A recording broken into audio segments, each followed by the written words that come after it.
3 o'clock on this Wednesday afternoon. Welcome in. It's the Postgame Show along with Elijah Campbell. I'm Jay Phillips. Thank you so much for being with us. We got a lot to get to on today's program, and I'll be honest with you, in the last half hour to 45 minutes, we have had some major, I'll call it developing news relative to breaking news because it's not officially official yet. But you may, obviously, most of you that follow college athletics know about the House versus NCAA settlement that is going to drastically alter how the business of college athletics is done. And part of that settlement potentially was going to include an increase in scholarships and roster sizes and a change in how some of those things are looked at, especially at the highest levels of college sports. And as long as Judge Claudia Wilken out in California approves the settlement, it's going to be put before her on Friday, we're told. But if this happens, then we're about to see a major change in the landscape in college sports, and I'll get you some details on that here in just a second. We'll come back around to it. Coming up at the bottom of this hour, our good friend John Whittle is going to join us, and I'll bring this up with him because I had said in the tweet that we put out every day to tell you what's coming up on the show that we were going to talk some off-season Gamecock baseball and football news with John, and we will. But this alters perhaps some of the conversation. We'll get into the Olympics. By the way, France and the United States playing right now in men's soccer. Yes, the Olympics have officially begun. The opening ceremony isn't until Friday, but because of how soccer and rugby need to be played, they're physical sports and you need time off. Those tournaments all start today across France. Watched Argentina and Morocco. There was an injury in the second half that allowed for 15 minutes of stoppage time. Ooh. And in the 15th minute and about 20 seconds, Argentina down 2-1 with a crazy pinball type of moment, got the equalizer for a 2-2 draw. Really felt badly for Morocco. Now, this is not full-strength teams. Yes. Olympic tournament, for those that don't know, is an under-23 tournament plus 3. You can have 3 players on your team that are older than 23 in the year in which the tournament is played. It's called having your COVID year. Something like that. The Olympic equivalent of COVID year eligibility. And here's what's crazy. America is playing France, and one of the candidates to become the new United States full men's national team coach is the amazing Hall of Famer Thierry Henry of France, who is coaching the French Olympic team. Dun, dun, dun. Somebody say audition. So there's that for you. But we'll get into a few of these things throughout the course of the afternoon. The Rose Bowl is speaking again. Bless their heart, the Rose Bowl. I've never been to the Rose. Have you ever been to the Rose Bowl? No.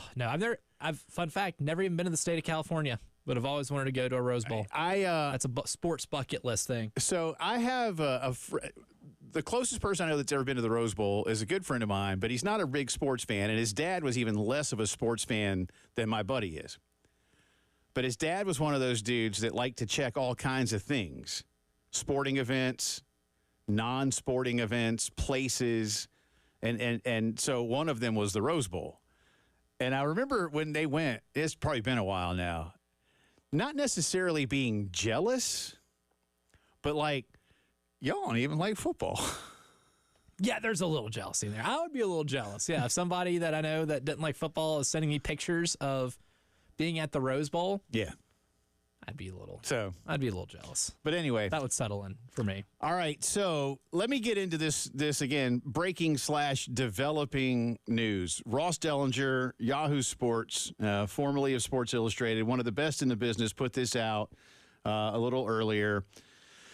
We can expect massive increases in college athletic scholarships very, very soon. Let me just read verbatim. It's easier, and then Elijah and I can opine further, and we want you guys to weigh in as well. 803-404-6100 on the Firehouse Subs text line. Ross writes, during a meeting Tuesday, Power Conference commissioners finalized new roster size limits that pave the way for athletic departments to distribute millions of dollars in new scholarships to athletes in, most notably, he writes, football, baseball, and softball. Conference officials with knowledge of the figures spoke to Yahoo Sports under condition of anonymity. As part of the new revenue sharing model beginning in the 25-26 school year, by sport scholarship restrictions are eliminated. So let me pause. This is a gigantic college baseball town. And really, this is a gigantic college baseball state. 11.7 has been the bane of the existence of college baseball fans for nearly a generation now. It's one of the stupider rules the NCAA has ever come up with. Which says a lot. And again, if you ever wonder, like I often remind you of this, but just for those who've never heard before or just want a reminder, how'd they come up with 11.7 anyway? It used to be 13, and they cut it by 10%. Don't ask me why, because I don't know, because it's dumb. But anyway, now baseball is going to go to 34. So there's one of them. All right, let me get back. And again, I'm going to read verbatim here because this is still coming down, and I'd rather read Ross's words than try to parse the statement, if you will. Schools are permitted to offer scholarships to the entirety of their rosters. The new roster limit figures are not final. This is what I mentioned earlier, are not final until the approval of House settlement terms. And again, that's going to go before Judge Claudia Wilkin, who's really been on all of these cases, the Ed O'Bannon case, many others. Her district in California has been hearing these cases from the get-go. Now, let me get back to this. Once again, reading verbatim from a just published piece from Ross Dellinger.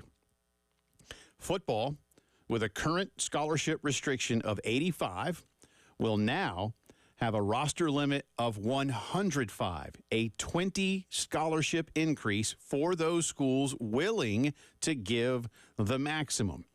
In an important note for football, he writes, the 105 may not be a requirement until the start of the competitive season, giving coaches flexibility to go beyond that figure during preseason camp.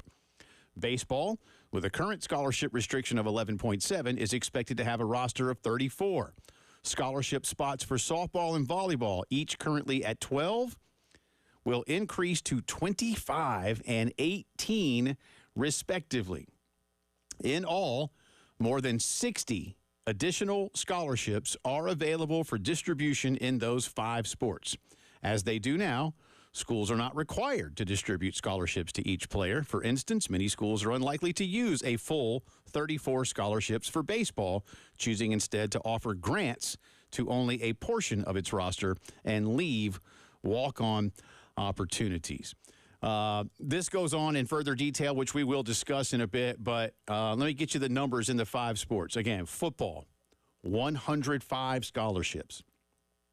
Men's and women's basketball, both will be increased to 15. I think men now have 12. Mm-hmm. The roster sizes are normally 12. And do women have one more in this, or do they have 12 as well? I assumed they had 12. I did not know for sure. Okay. Well, they both will now have 15. Baseball, again, going up to 34. Softball up to 25. Volleyball up to 18. This will begin, if fully approved, which has not happened yet, if fully approved, next school year. So a year from now, these new numbers will go into effect. So the coming baseball season, the coming softball season, you'll still have the current scholarship restrictions. I can't possibly imagine, Elijah Campbell, that any SEC school goes below 34 baseball scholarships and 25 softball scholarships. Nope. Nor do I see any SEC school, even Vanderbilt, going under 105 football scholarships. I could technically see Vanderbilt maybe sticking lower because it's really expensive to go to Vanderbilt. But Vanderbilt has a big endowment that helps pay for these things. A lot of people still pay a lot of money to kind of make up for that anyway. And honestly, I got to be honest. I don't know, y'all. Honestly, I got to be honest. I do. Honestly, I got to be honest. I don't know if schools are mandated to count. I should know this. I'm admitting something that I've never really thought about or asked. And maybe you know. Your roster in football is obviously made up of your in-state kids. I'm talking public schools now. And out-of-state kids. Do out-of-state kids get counted as an out-of-state tuition payer, or does the school get the athletic department get a, hometown discount, and everybody gets counted as an in-state player for the purposes of tuition? I don't know these things. It's kind of how I've always understood it. That everybody pays in-state, even if you're from somewhere else? Or that like the scholarship or the write-off you get for the classes you take for your scholarship is essentially the same. Okay. That would make sense. That's how I've always understood it. That would make sense. Yes. Although, I got to be honest with you, if I was an out-of-state regular student population kid, I'd be like, whoa, wait, what? At least some might. At the same time, though, if I'm like, if you ask me, especially if somebody is a parent who's been paying for two kids to go to public schools out of state. Either way, those kids are going to school for free. So what's the difference, right? Free is free. Free is free, yeah. And again, it's not technically free. For them, it is. But remember, the school doesn't. To be fair, I do know this. Athletic departments do raise that money through the booster club and whatever else, and they do pay into, the regular academic fund for these players. The school doesn't just wipe it off the books. I mean, you do have to pay to go to school, right? Somebody pays for you to go to school. This is huge. And the question becomes, when you also take into account that at least, again, starting 1 year from now, we believe that a maximum of $22 million can be used by a school's athletic department, at least at the P5 level, P4 level, to compensate student athletes, just straight up, if not salary, then whatever other word you want to apply to it. I'm not saying it puts the squeeze on, because as we've talked about, and let me remind you again, not you, Elijah, you know this. Just using when the Southeastern Conference expanded, when it added Carolina and Arkansas and went to the SEC championship game as my line of demarcation, inflation in the United States has gone up roughly 100% in that time. The amount of money the Southeastern Conference takes in that same time has gone up by about 1,000%. So there is a lot more money coming in relative to the cost of living that's been adjusted in this country with inflation. 10 times, because I can do that math. Let me wait, 100 times 10. Yeah. So there's that. That's easy math to do. Their education pays. So they have the money, right? In this conference, in the Big Ten, I can't tell you how much since the Big Ten expanded when it added Penn State, I guess.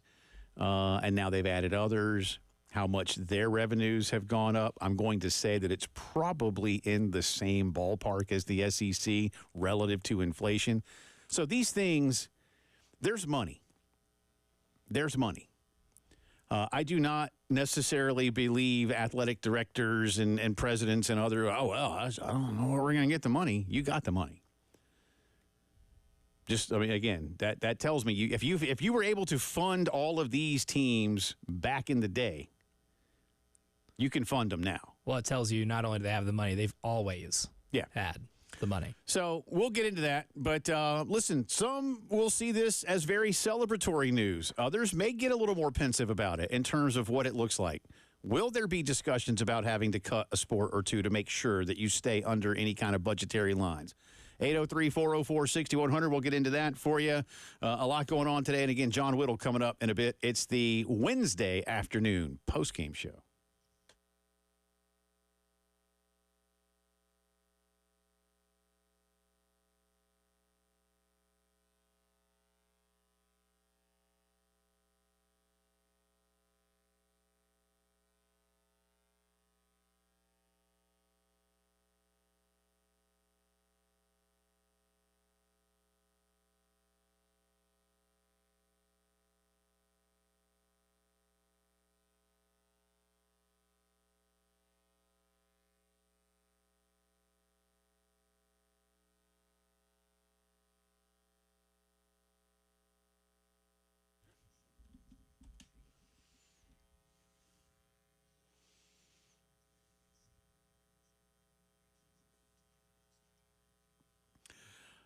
Speaking of golf, you might have been out on the course recently and go, man, I used to have a lot more energy out on the golf course. Now I just don't, but I don't think I've done anything different. Well, if you're not feeling like yourself as you get a little older, guys, and you're wondering why, you don't need to wait for it to change or go away. You need to call 803-875-MENS and set up a free consultation with Dr. Dan Balknight and his team at the Men's Clinic. Dan will sit down with you one-on-one, go over what you do every day, why there may be gaps in what you do, and then figure out a personalized plan to get you back to feeling the way you want to, the way you used to.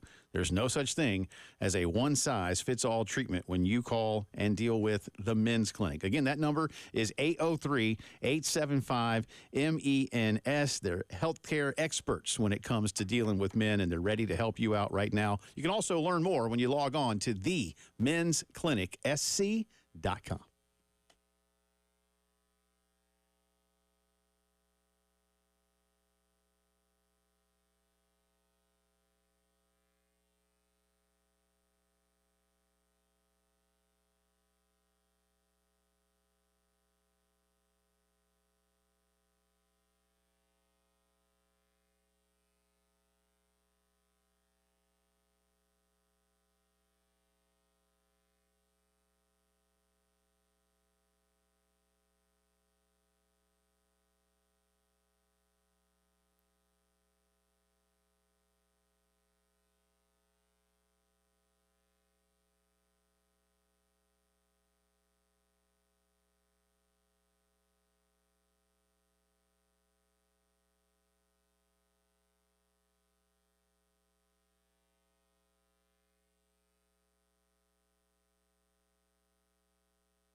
20 minutes after 3 o'clock Wednesday afternoon. Welcome back in. Jay and Elijah with you. Again, developing story in college athletics.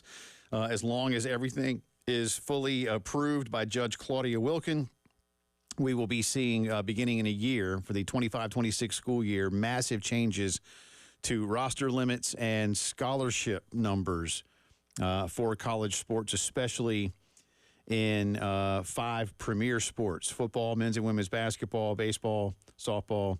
I say 5 sports. I guess it's basketball is 1 sport. So, but it doesn't say. I guess it says volleyball too. Could be men's and women's. It didn't say. I don't believe it said. Anyway, and what am I forgetting? Softball. Did I say softball? You did. Football, basketball, volleyball, softball, baseball. Yes. Okay. There you go.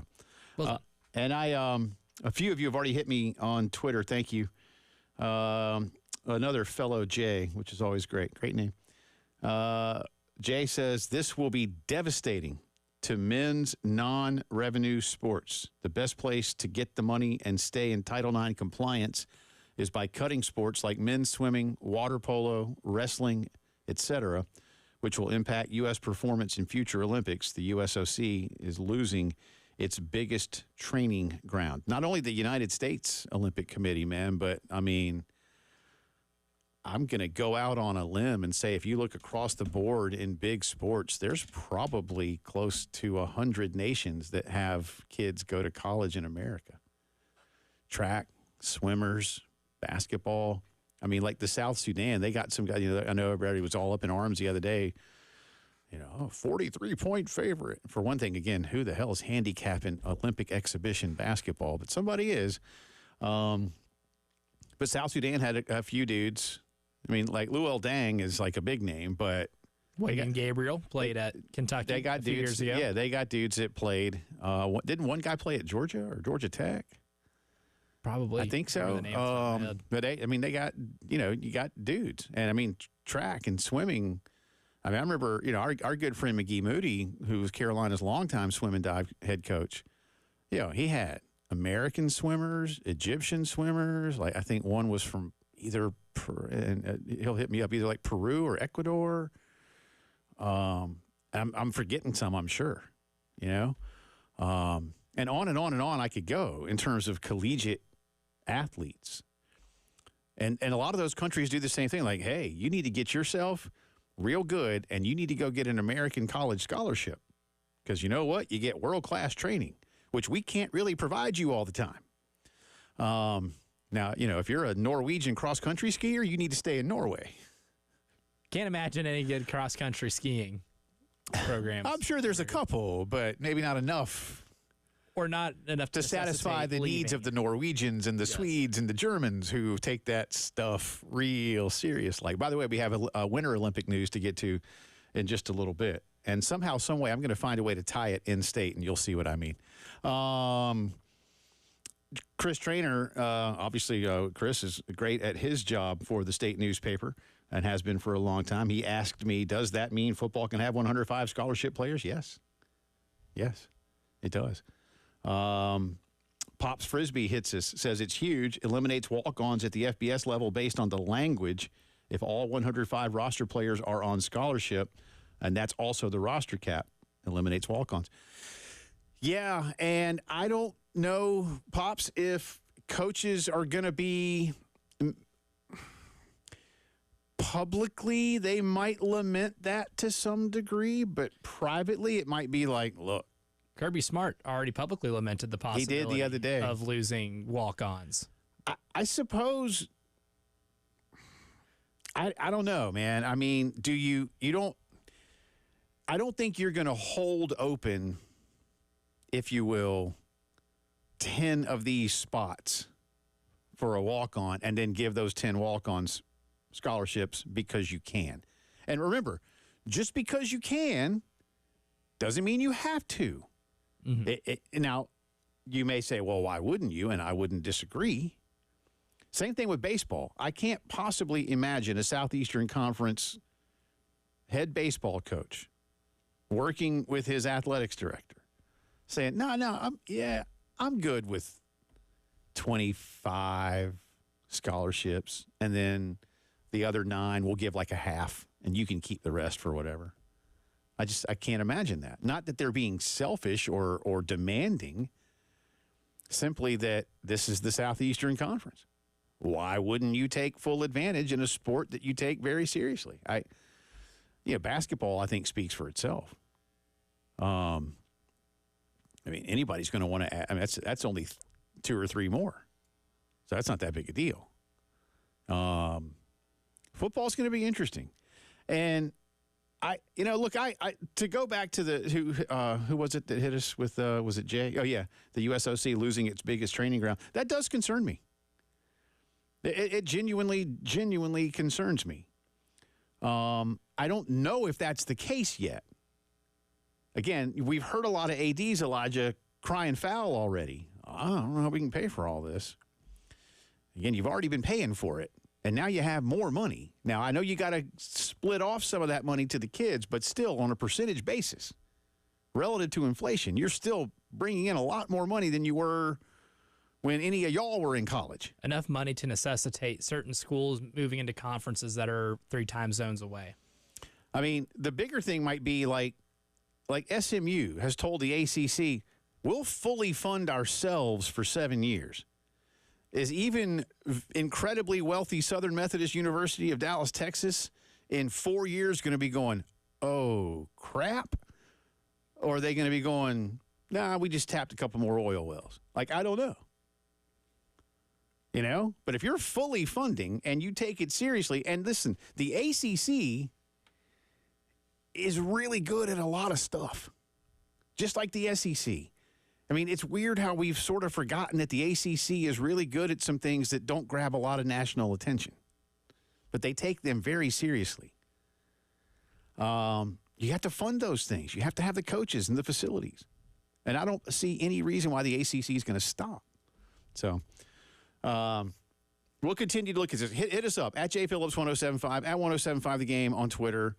803-404-6100 to hit us on the Firehouse Subs text line. But we'll continue trying to gather more information. But I knew that there could be increases in some of these roster sizes, but I did not anticipate some of the numbers that we've seen, especially football. If anything, I thought they were going to tell us football was going down, like over time from 85 to 75, and to still allow like 30 walk-ons. That doesn't surprise me. I didn't see this. 20 more than they have right now. Our good friend John Whittle of the Big Spur on the other side of the break. We'll get him to weigh in real quick on what he's hearing about some of these things and talk some Gamecock baseball and football off-season moves. John joins us when the postgame show returns.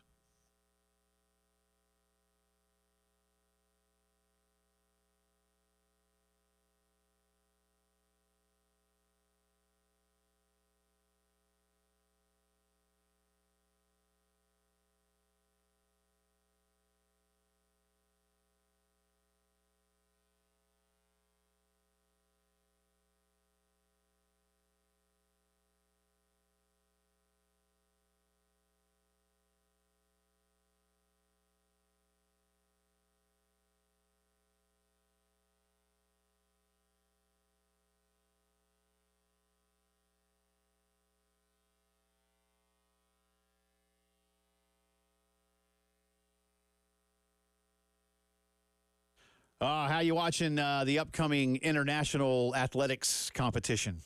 Because I can't say the thing that it really is, because that's a trademark violation during a commercial. Or, the upcoming football season, or baseball, or your favorite movie or TV show. Can I give you one suggestion? Call Integrated Media and do it better than ever.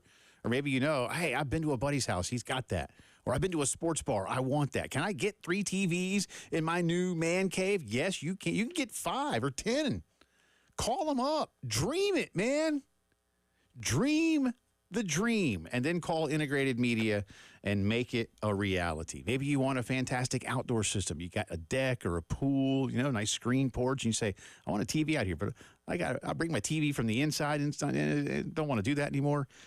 Don't worry about it. Just call Integrated Media, 803-948-8327. Get ahead of the football rush, but make that dream a reality, home theater-wise, with Integrated Media.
We've been talking a lot about the developing news that Ross Dellinger first broke a little bit ago that could, as long as full approval is granted by Judge Claudia Wilkin in the federal court system, could see major increases in scholarships in college athletics, especially in football and baseball, softball and volleyball, too. A minimal increase in basketball, but nevertheless, an increase over where things are now. We'll continue to follow that story as more information comes out. And at this time, we always love having our good friend John Whittle on the beat, covering Gamecock athletics and more for the Big Spur. Always good to have you, sir. A, how are you? And B, I know it's all kind of fresh for all of us, but especially from your knowledge of collegiate baseball, John, what does this news mean to you? Well, I'm doing well. I'm sitting just inside off the porch overlooking the water in where am I? Ocean Isle. So I'll head back tomorrow for the football media availability. But why don't you just stay at this point, man? I know. Right now, doing really well. But yeah, I did see that news. I will say that I might be able to be convinced otherwise, but right now I just really dislike it. I mean, I'm happy for baseball that baseball has more scholarships. I think that's going to hurt parity in the college baseball game overall. I think it's crazy that football has 105 scholarships. I mean, I thought the number from 85 needed to come down, not go up. So, like I said, I might be able to be convinced otherwise as I read more on it and see some more arguments, so to speak, for the pros and cons. But right now, it's too much. It's too much. Yeah, I would agree with you on football. I told Elijah that before we brought you on. I thought, if anything, football might go from 85 to 75 in a way for athletic departments to save money and spread that amount around to other sports. And, again, none of this is final as of yet, so we'll see. John, I want to come back around to some of the offseason moves in baseball. But as you mentioned, Shane Beamer has his media golf outing tomorrow. We're fresh off of media days. What are John Whittle's biggest storylines right now, whether it's questions, concerns, depth chart battles? Those are all some of the things we've been discussing this week. Where is your mind right now when it comes to the biggest things around Carolina football? Yeah, there may be a golf outing tomorrow. It may just be us going out to hang out at a golf course with the weather looking like it does. Fair point. But I mean, I've got 1,000 questions for the various coaches who will be out there. I mean, obviously the biggest one is surrounding the offensive line. Like, what does it look like? How's it going to be handled? Like, what's it been like this offseason?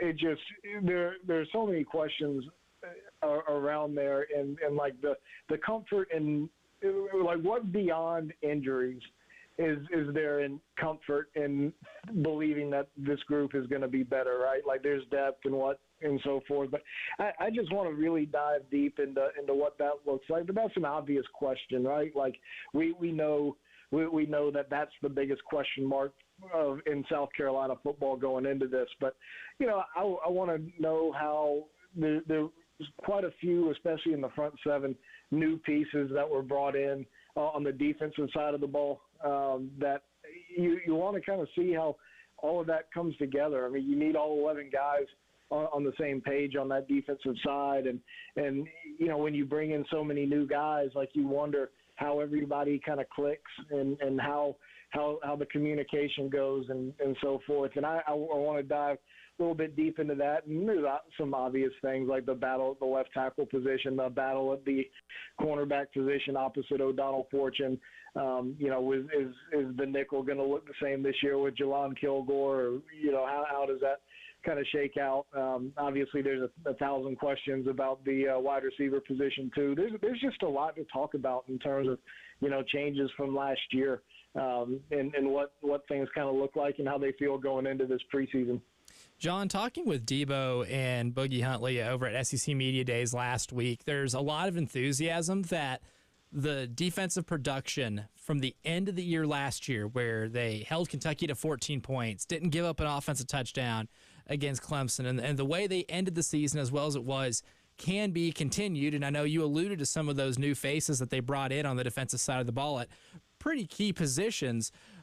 How confident do you feel in this group to be able to continue that success towards the end of last year, maybe take it up to a level where they can be a top 5 or 6 defense in the SEC?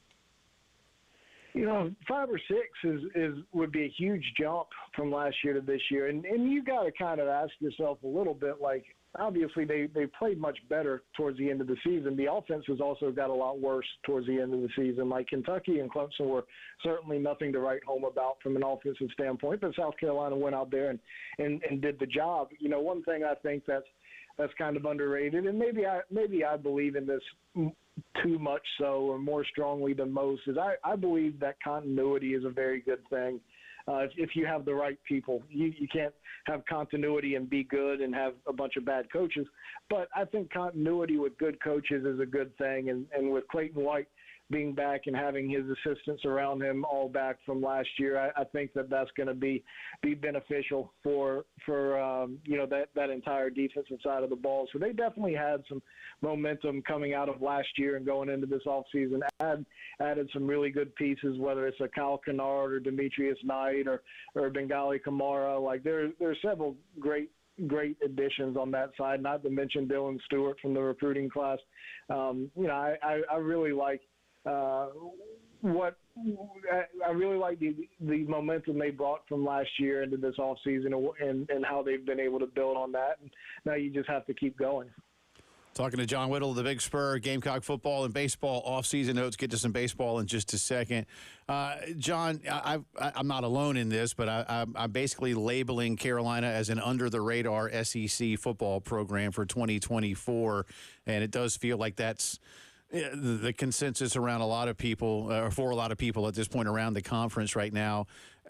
How comfortable do you really believe them to be with that moniker at this point, and how quickly might they need to shake it?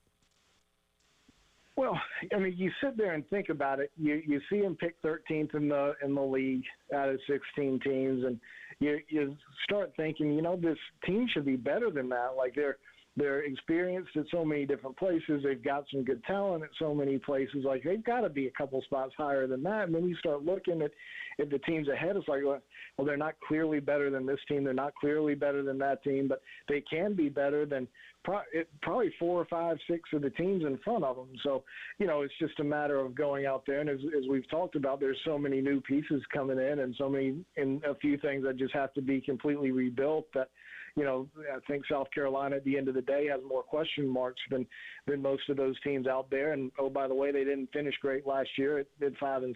So you don't finish good, you have a bunch of question marks, and, you're going to be towards the bottom of a very loaded league. So, I don't know how quickly they have to shake it. They've got a couple of opportunities to shake it pretty early with playing LSU and Kentucky. Both pretty early in the season, and going to have some good competition there and some opportunities to win games against teams that people think pretty highly of going into the year. I don't think LSU or Kentucky are juggernauts that are unwinnable for this South Carolina team, and I think it's probably good matchups for them early in the year to be able to build a little confidence and maybe prove a point, so to speak. John, I'll get you out of here on this to switch over to baseball. P.J. Morlando went a little higher than a lot of the draft projections had him going. He signed for roughly $3.5 million. I don't want to say if this is a blow. I imagine there was a pretty good inkling that he may never play for the Carolina Gamecocks, but now we know he's not going to. So give us your reaction and what you've heard from the team about him immediately going into the bigs, or at least to the pros, and how much roster movement is left before school starts. Yeah, and I don't know if y'all saw or not, Carson Messina just signed within the last couple of hours. It was announced, so he's out as well. So both of the Somerville guys have officially signed, just kind of waiting on Brandon Clark from the recruiting class, and Eli Jones will certainly sign as well with the Twins after being drafted, I think, in the 7th round or 8th round, whatever it was. But with Morlando, he may have gone a little bit higher, but the number he got from a monetary standpoint at $3.4 million was right about what was expected. He was right in that $3 to $3.5 million range with where he was, where he felt good about signing and where they felt good about him being picked. So even though he got picked a little bit higher, the money was right where it needed to be. for him to go, and that's a heck of a lot of money to put into your pocket. And they've thought for a while that PJ would get what he wanted from a financial standpoint. So it's been something that they've been kind of planning around, and it's not going to have a significant impact in terms of what the team is going to look like. Now, he would have certainly been welcomed and been really, really helpful, and he'd have been in the lineup. I'm not trying to say it like that, but they weren't planning on him being a part of it just because of how famous he's been and how good he's been. Have you ever put $3.4 million in your pocket or anything close? I did put $3.40 in there the other day, but no, that's about the only 3.4 I've ever gotten. What's the largest denomination available where you could put $3 million in your pocket? Somebody needs to figure that out. Elijah, get on that for me. We'll see what we can do. Hey, man, safe travels back home from the beach. And if it does look like just a lot of rain and you just want to stay, we'll cover for you tomorrow. I'll tell Fink and Shane that you were, wink, wink, busy, and you'll be excused. Will that work? I don't know if that'll work because Hale McGranahan's going to be out covering a recruiting announcement tomorrow, so he won't be at the media deal, and I can't have Alex running around by himself. He's got to have a partner in crime, so I'm going to have to be there regardless. But I really appreciate you trying to think about it. Do what I can, man. But John Whittle is the ultimate professional, but we knew that already. John M. Whittle on Twitter, thebigspur.com. Again, safe travels. I'll see you tomorrow. Thanks, man. Appreciate you guys. Thanks for having me. You bet. That's John. All right. I got an update to that crazy Argentina-Morocco story, and it got crazy. I didn't know this. Be right back.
Welcome back in. Post-game show continues. Thanks, as always, to our good friend John Whittle of the Big Spur for joining us.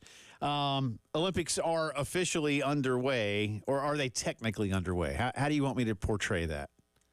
Technically? Technically, yeah. Because officially, I guess, is the opening ceremony? Yes, that's when they officially open the Olympic Games. That's on Friday.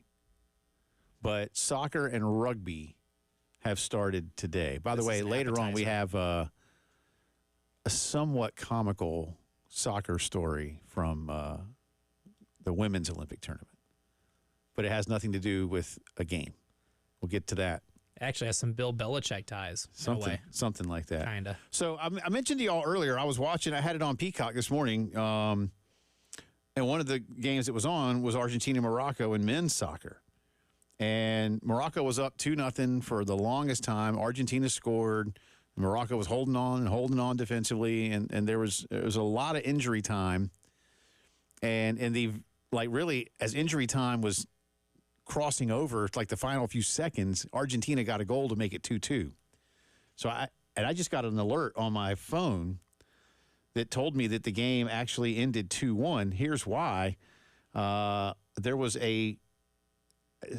images of people running onto the field. It says here, I'm going to read from the wire service, Argentina's Christian Medina scored deep in injury time to salvage what looked like a 2-2 draw, but the decision ruling out the goal was delivered 2 hours after play was suspended when the teams re-emerged on the pitch to finish the match in an empty stadium. There were images of some Argentina players flinching when what appeared to be a flare was thrown. Bottles and cups were strewn on over the field by the end. The Olympics website showed the match as interrupted. About an hour after the incident, organizers at the venue said the match was not officially over. Players were being kept at the stadium to resume play. There was a field invasion.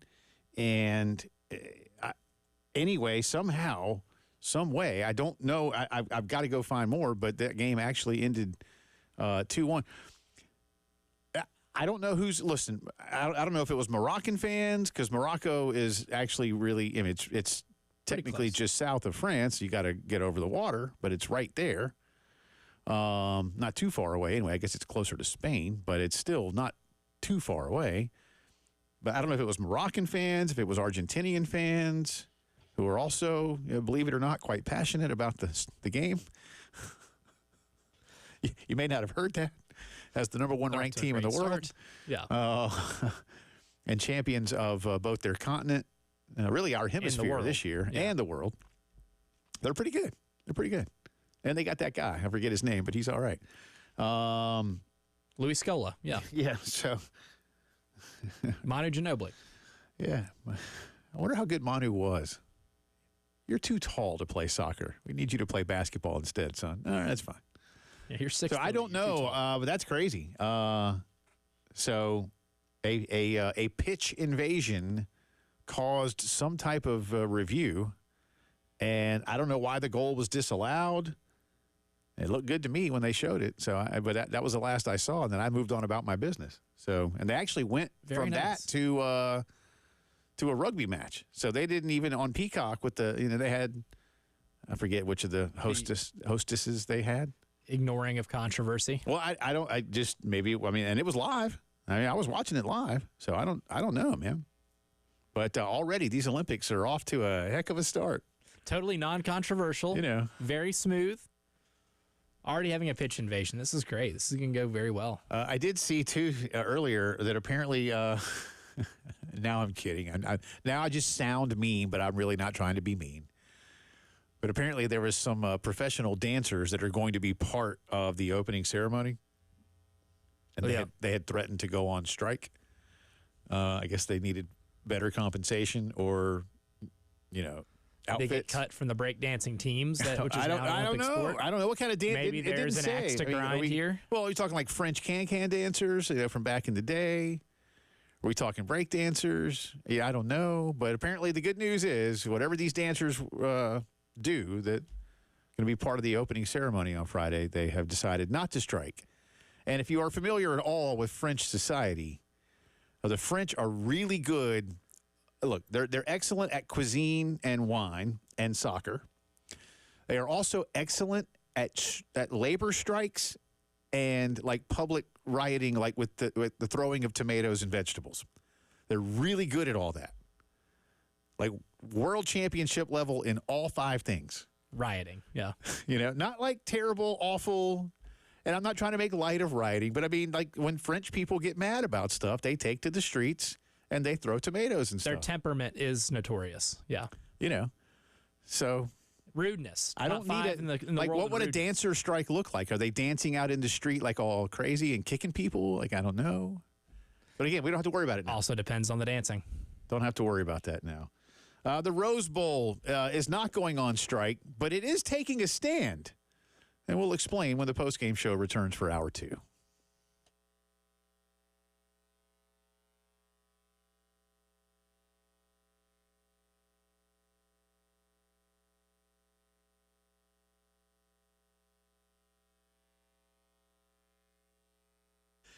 Listen, we tell you a lot. I do. Terry does. Bill does about Dr. Dan Balknight and his team at the men's clinic because it matters. Guys, again, we're just built to tough it out and not try to worry too much about how we feel or question why we don't feel the way we want to because we're guys. And that's just, listen, you don't need to be that way. Dr. Dan Balknight and his staff are experts in men's health care, and they want to make you feel the way you want to feel. You want to feel that way. You want to feel like you used to. You want to get the questions answered about why you feel off. Well, you need to go see Dr. Dan. You don't need to wait for it. And you don't need to call an 800 number with a magic pill because you know what? That ain't going to work. Just telling you right now, 803-875-MENS is the phone number. Set up that one-on-one consultation. Get to the heart of the matter and learn more about exactly what they do when you log on to themensclinicsc.com.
4 o'clock on this Wednesday. Welcome back in. It's the Postgame Show. He's Elijah Campbell. I'm Jay Phillips. You're you, and we appreciate you choosing to be with us this afternoon. Thanks again to John Whittle as well for joining us on the beat for the Big Spur, talking a little baseball and football. I honestly had not looked at tomorrow's forecast yet, but John says it could be dicey. But we will be broadcasting live from Cobblestone out in Blythewood for the Shane Beamer Media Golf outing tomorrow. I guess there's a possibility that we're not there if they don't play golf. Yeah, if they don't play golf, then there's a real possibility. Or maybe they just come hang out anyway. I wonder if we could do that. Like, hey, Shane, y'all just all come to the studio instead. We could all hang out here. But then other media, That'd be a lot of fun. I think they'd feel kind of slighted, and I would out. actually be kind of hacked off too. Actually, Hoarding them all to if ourselves. if I were in their shoes, like Right. you can't all come here. But might they have something somewhere else, as we like to say? I don't know. We'll keep our eye on that. For now, let's say they're going to play. Let's stay optimistic. I'm a glass half full guy. Yeah, me too. By nature. I don't really think anything can be half empty. I think, again, empty is nothing. I'm basically a believer philosophically that it has to be whatever partial fullness, because otherwise, like, empty is empty. See what I'm saying? I don't. Like, people say, like, for instance, if I had a product to sell, for $10, but nobody was buying it, if I keep it at $10, I don't have any. I'm not selling it. There's nothing. I'm not making any money. But if I cut the price to $5 and I get $5, some of something is more than none of nothing. Okay. So I'm not a believer in half empty. Okay. See my point? I can follow. Yeah. Yeah, a little bit. That's my philosophy. I'm just not a believer in half empty.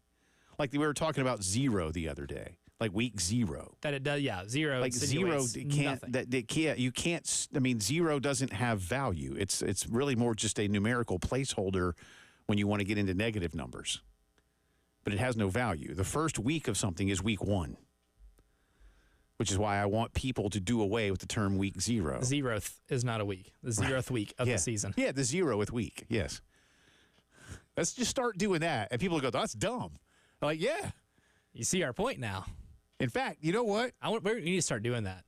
Leading up to Georgia Tech and Florida State. Yeah, the 0th week of the season. It's the 0th week of the college I football want season. people to think we're being absurd to make the point of why week 0 Is has absurd. already been absurd for years. Like, just call it week 1. It's okay. And again, we use the logic of the NCAA Committee on Smiles and Sunshine when they started the play-in round in Dayton, and they called it the first round, which, again, I get what you're trying to do, but it's not the first round of your tournament because the full field of 64 is the first round. What's wrong with keeping it the first 4? Yeah. Well, I just said and you can even play semantics with opening round and first round. Mm-hmm. But that the third round is not the round of 32. Anyway, yes. It got really silly, and no one referred to it by that. Yes. Please write that down so that I will remember, because I'm old and forgetful. Please write down the words 0th week. Please do that. This is on our or 0th week. I don't care which one you want to use. First, second, yeah, 0th. 0th or 0th. You know what? 0th just seems to have a touch more absurdity to it. Yes. Whatever the most absurd thing The is, we're going 0th to almost include. sounds like that could be a thing. But 0th. I love how I have this written down on just like one of my notepads right here, and then I'm going to one day look at this to refer to another note, and I want to see 0th week, and I want to be like, what the hell was I on, man? No, it's good. Don't question yourself like that. No. It's all good. That might trigger something, but it's good. Speaking of which, what is in the calendar year, at least in our calendar, right, the Western calendar, what is the first day of the year? The first day of the what's year. the first day of the year? January 1st. January 1st. Thank you very much. The Rose Bowl has decided that it doesn't want to be a part of the college football playoff semifinal rotation, preferring instead, according to a report from Stuart Mandel, to remain on January 1st and in the quarterfinals only because, 2 p.m. Pacific time, January 1, Third quarter sunset. is when the Rose Bowl game is played. January 0th. I think they turned down that offer, didn't they? Right. Again, think about that.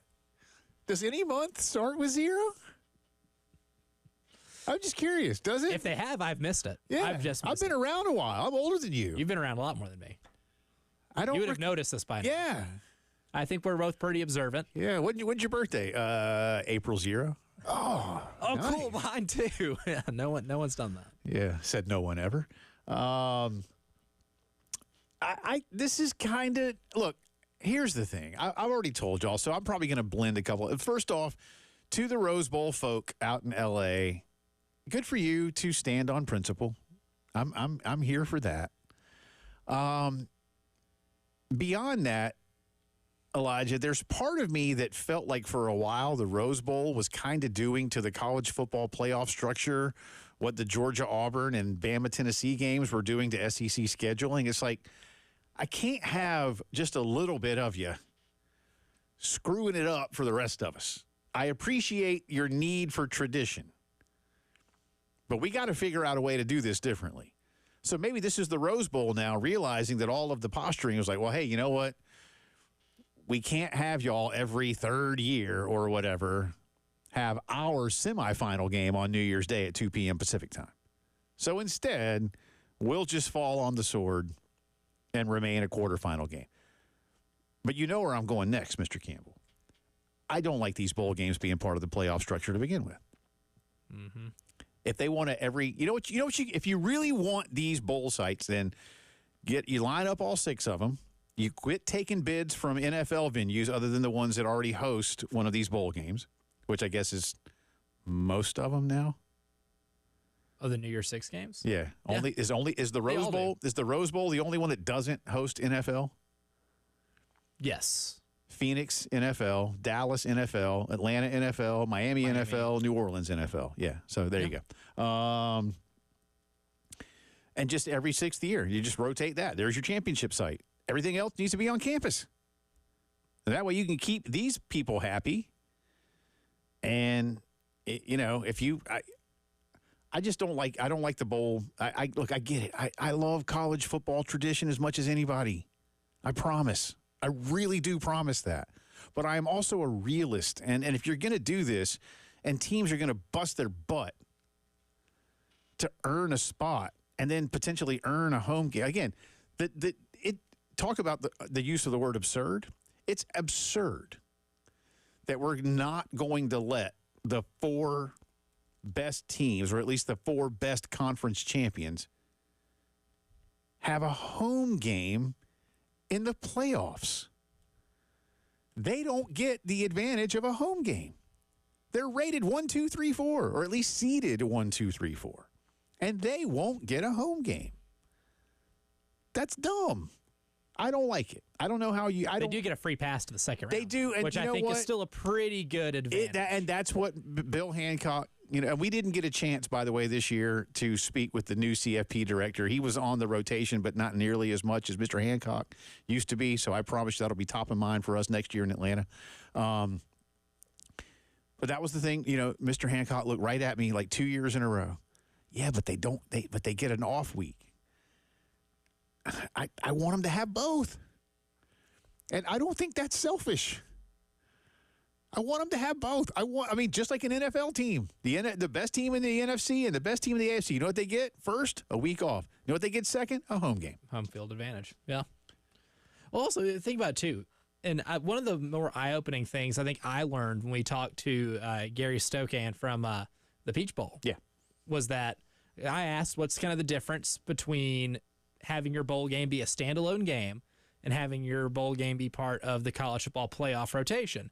And it did, you could tell by the tone in his voice that he doesn't enjoy it as much when it's a playoff game because you don't get the festivities. The teams don't arrive until 2 or 3 days before the game, so they don't get to do all the fun stuff that leads up to the bowl game, right? Like no bowling for dollars. These players get to do a whole week's worth of stuff at this venue.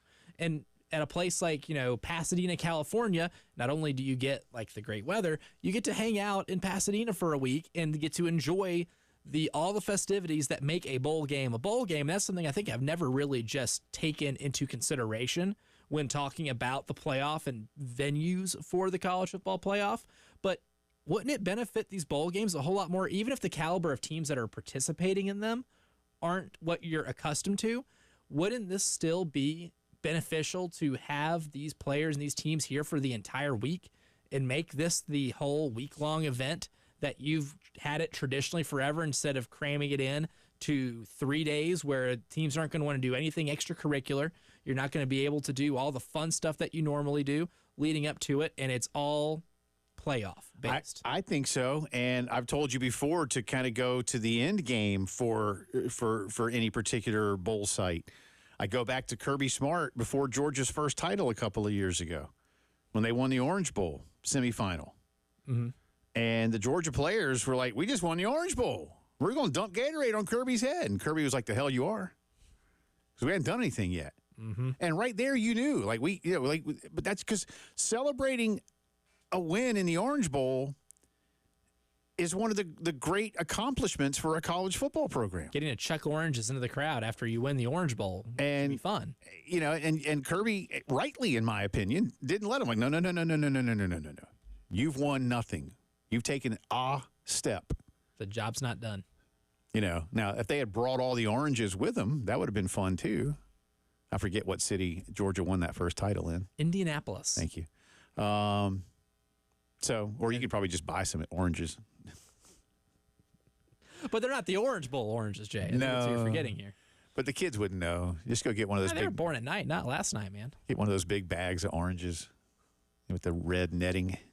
They should give them the two trophies at once. Once you win the national championship, then it's like, okay, coach gets to hold the CFP trophy, then quarterback gets to hold the Orange Bowl trophy. We're solving problems. Pay me the big bucks. I'll do the job. But good for the Rose Bowl.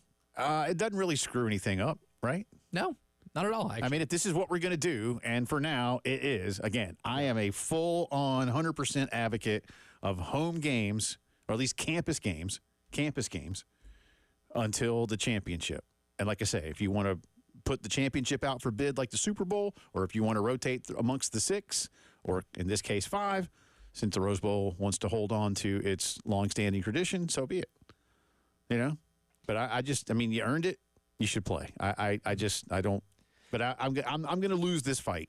But as you well know now, Elijah, you haven't known me that long yet, but you know that there are a couple of hills that I remain ready to die on. NFL Developmental League. Well, you can only die once, Jay. Oh, you don't know that. I read a lot of Stephen King, man. That's true. Your concept of death might be a little more enhanced. Might be speaking out of term. How many different books is Flag in as a bad guy? You don't know that I'm not like Flag's first cousin. That's true. So, I'm not that well versed in your, I guess, your family tree just yet. You could be. Yeah, those things could be true. Any relation to Cooper Flag? I don't know. I hadn't met him, but doesn't mean I'm not. But I didn't say I was related to Flag. But nevertheless, all right. Ready to start some rumors. All right, we'll come back on the other side of the break. We'll update you on the developing story that came out not long before we came on air as it relates to scholarship increases across football, basketball, baseball, softball, and volleyball, and how and when it might happen and what it's going to look like. This is the Postgame Show.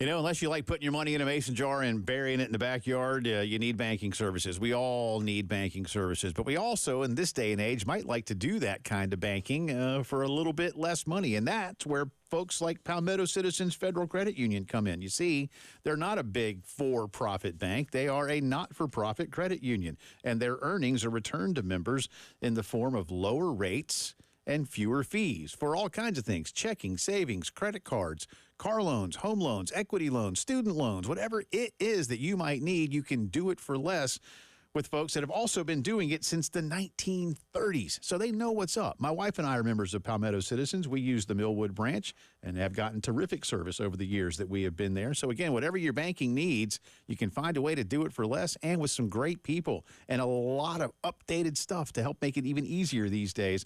Log on to palmettocitizens.org and see what they can do for you.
Welcome back into the postgame show on this Wednesday afternoon. Jay and Elijah with you. Appreciate you being with us. Wednesday, that's right. Thursdays tomorrow. We'll be out at Cobblestone in Blythewood working on lining up a few folks.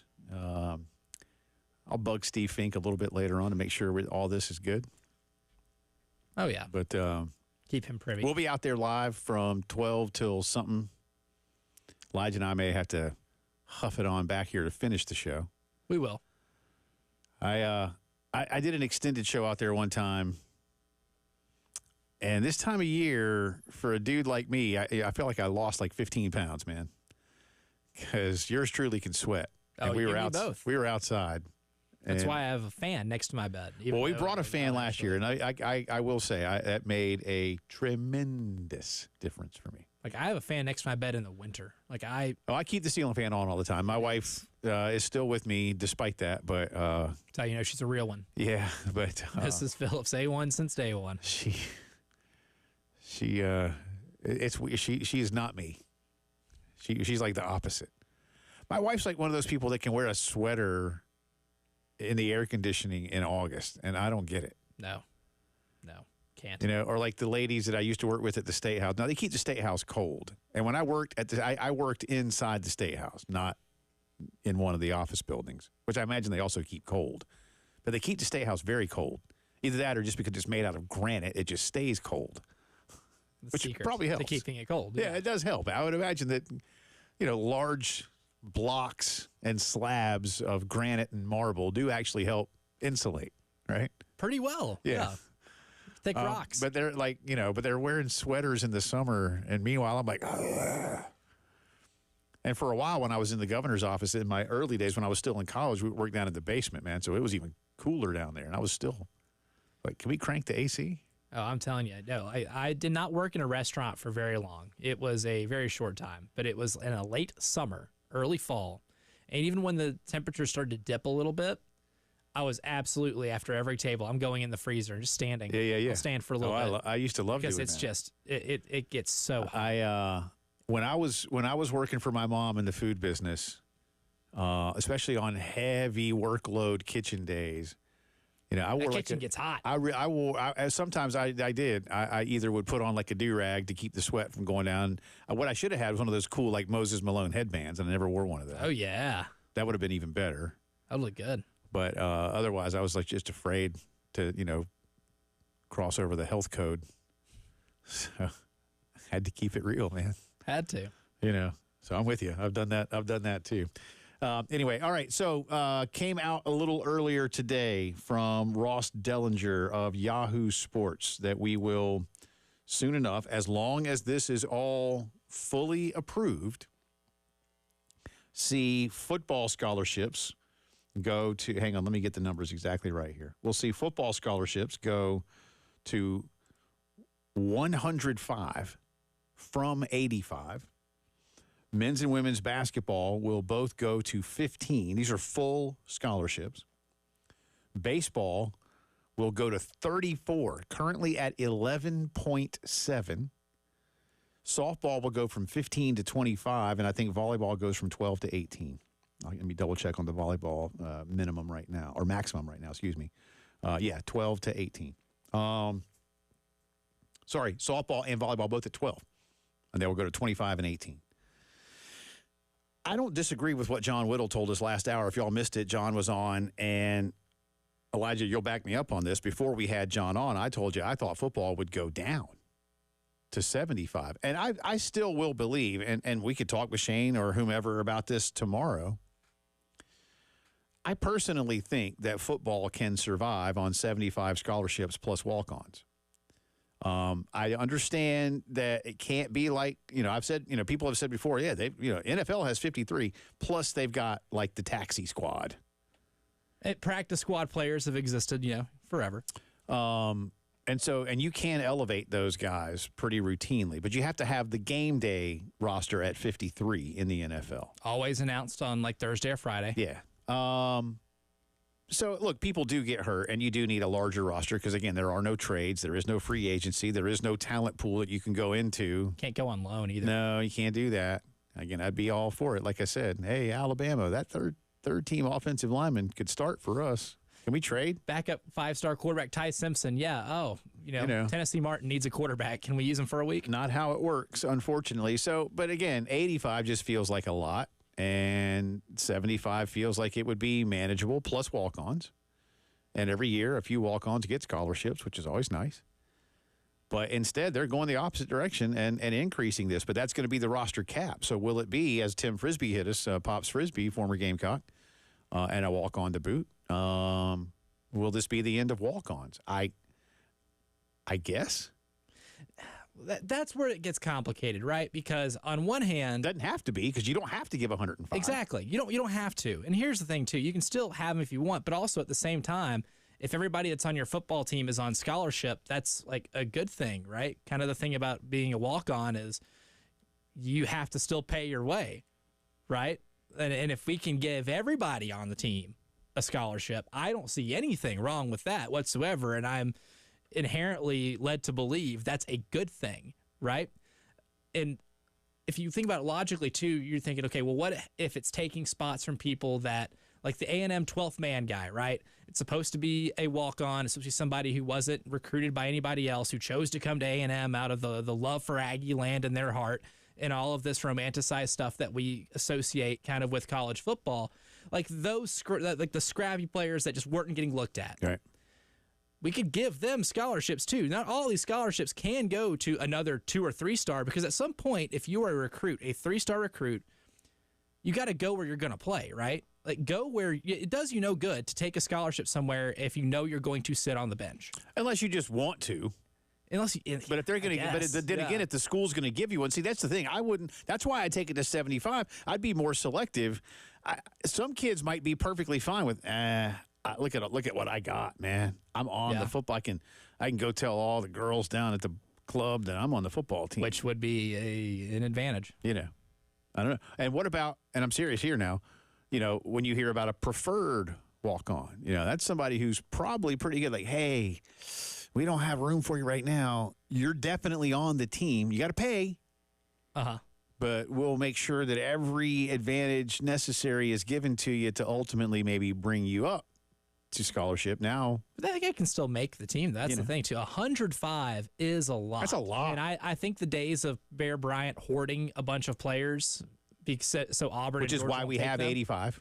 And it's also why we have a transfer portal, too. So you can be like, you know, bleep this. I ain't playing, buddy. I'm out.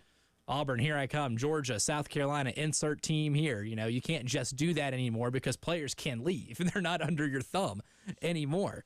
So I think we can still we can live in a universe that both exist, right? Like you with the playoff and home field advantage. Right. You can still get a bye week and home field advantage. Yes. I get that. We can still get both.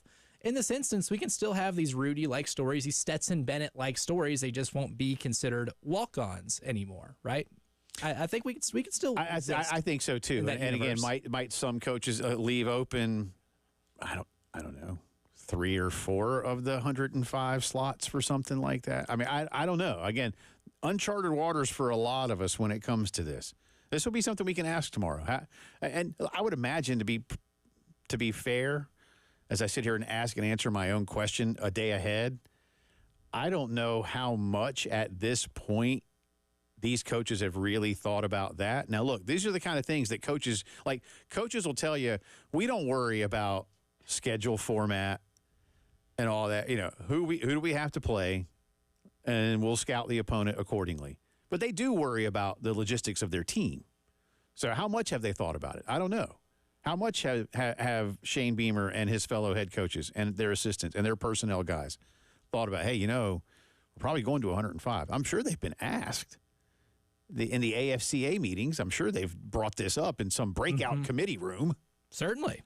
You know, I mean, what do y'all think? I mean, and if listen, there ain't going to be a coach alive when given the choice of status quo, more or less. It's going to go less or status quo. Wait, so I get a choice of 1, 2, or 3. I'll take more, please. Wouldn't we all? Absolutely. At least if it's a positive. It'd be foolish to say no. Yeah, I mean, I can think of some things that would be negative if there was more, you know. But, sometimes less is more. But, yeah, sometimes. All right, well, there's that. We'll recap this again a little bit later on. Got a few other things to get to. But on the other side of the break, speaking of the playoffs, might we have a second set of D1 playoffs? Or really, I guess technically a third set of D1 playoffs. Elijah and I will explore that when the postgame show returns.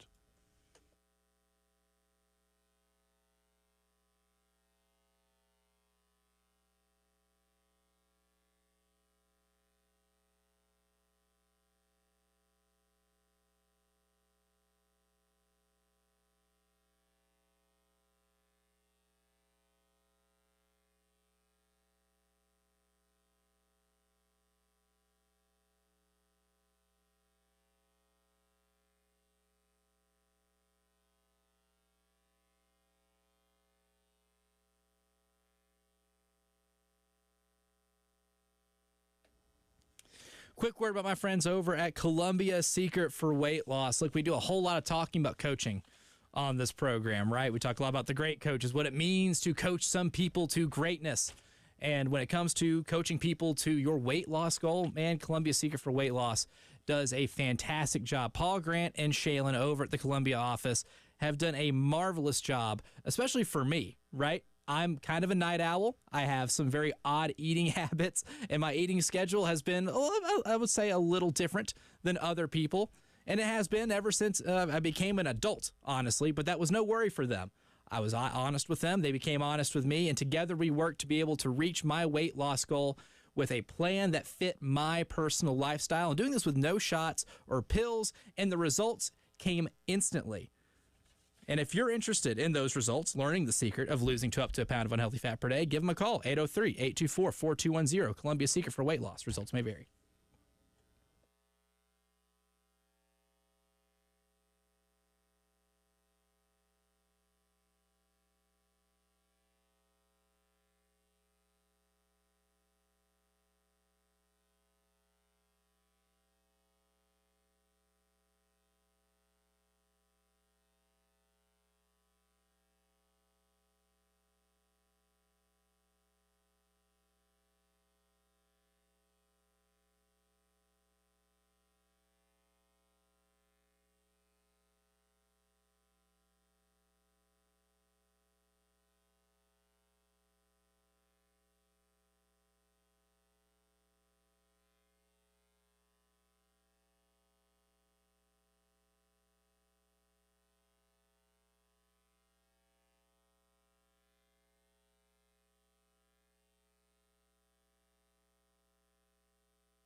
From the WIS Traffic Studios, I'm Elijah Campbell. The few accidents to get to you, they're causing some issues on the roadways this Wednesday afternoon. We'll start here in Richland County, where all of them are, actually.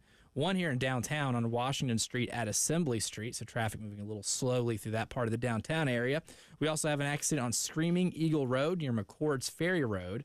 Another one on South Carolina 277 southbound, that is, at I-20.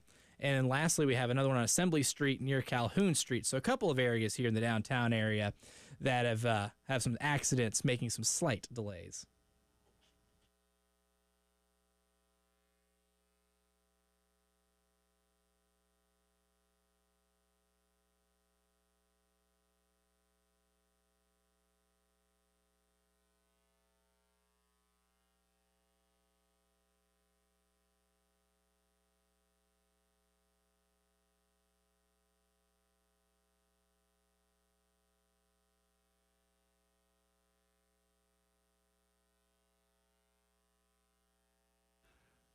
Talking college football and more on this Wednesday afternoon. Welcome back into the postgame show. Jay Phillips, Elijah Campbell with you. Also keeping an eye on the Olympic soccer tournament, which has begun today. United States is getting beat by France. France. 2-0. Very unfortunate. So when we came back from break the last time, because USA's hanging in there, tied at 0-0. They were. At the break. They were. I look up and I see the goal as we start the last segment. I'm like, The second one for France was a beauty. And then you said, did you see the second goal? And I said, what second goal? Yeah, and then I look up and it the was a beauty. scoreboard speaks for itself, man. That's going to go out on a limb, Elijah, and tell you that France is better at soccer than the United States. That isn't the hottest of takes we've had on this radio program. I do what I can to throw some curveballs at you. By the way, congratulations to Elijah's Cincinnati Reds. They've won the series. Take that, Jay Phillips. Yeah, they've won the series. Take that. Game 2 of a doubleheader. They got rained out last night. Game 2 of a doubleheader tonight at 6. Braves are scuffling, man. They are. This just now I can't make fun of you guys for complaining about the team anymore. Now they're becoming very valid. They're just scuffling.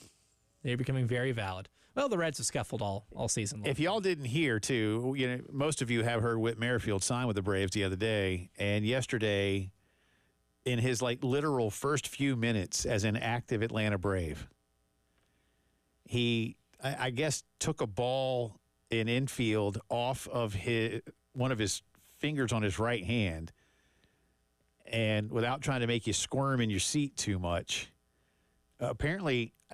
If I read it, I have to go back because he gave a quote, but apparently he had to get stitches under his fingernail. Oh, wow. Or something to that. Very it just specific, it just sounds.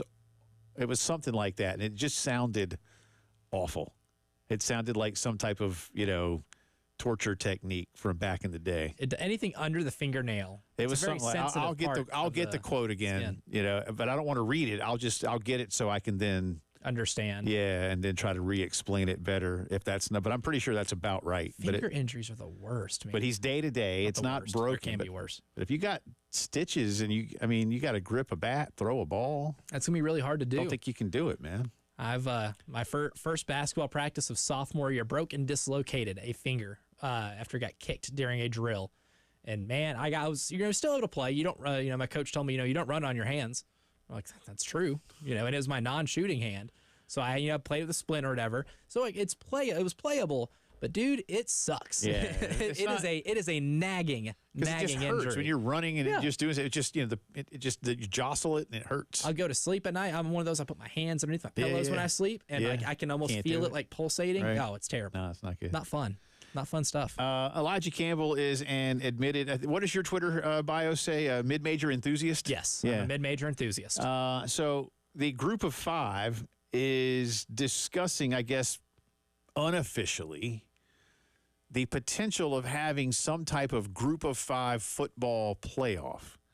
Now, some of these conference commissioners are good with it, like the new American commissioner, Tim Pernetti.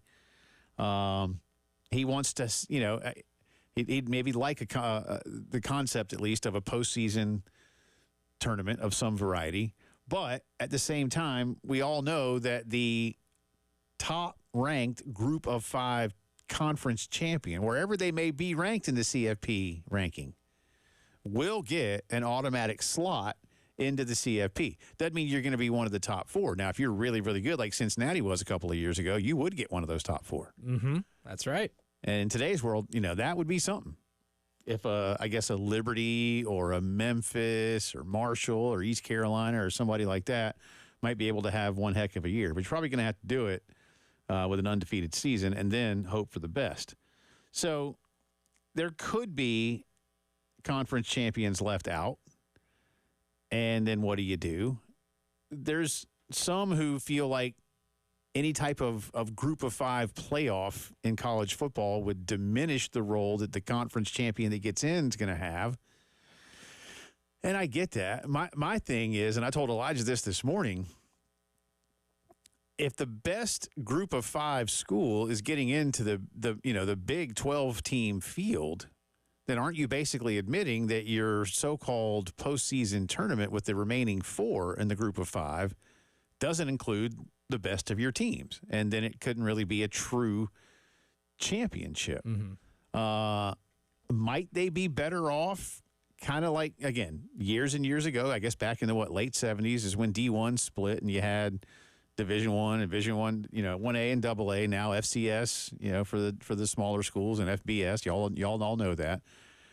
And I had somebody holler at me a couple of years ago, say, "Why do you keep saying stepping down 2 levels? A group of 5 is still FBS." And I'm like, I know, but it is relative to SEC, Big Ten, Power 5. Your FBS on paper only, Yeah. right? Because you have no realistic shot at winning in the national. I mean, title. look, I'm not dogging schools like FAU, and I love what East Carolina does, and Marshall does, and Memphis does, and Tulsa's been good. And they're essential for college football. Yeah. I mean, I'm here again. I never want to see them go away, but their resources aren't as such that it allows them to compete talent-wise and facility-wise. I mean, that's all. I'm just trying to be realistic about it. But I wouldn't mind seeing. Listen, the champion. Give me 8 group of 5 schools in a playoff or something like that. I'm here for that. I think that would be. I like watching the finals of FCS. Eastern Washington, Delaware, South Dakota State, They make North for some Dakota really State. good football It's games. good football. I mean, I'm here for it. When Furman has been good, when Wofford was good under Mike Ayers, I'm here for it. I mean, I lived and died with my Wofford buddies when they got beat in those playoffs. I get it.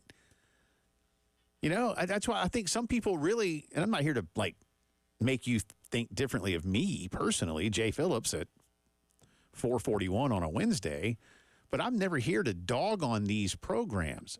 I'm just saying, it's like when I joke, Elijah, in week 6, the Patriots don't go play the Saskatchewan Roughriders. Right.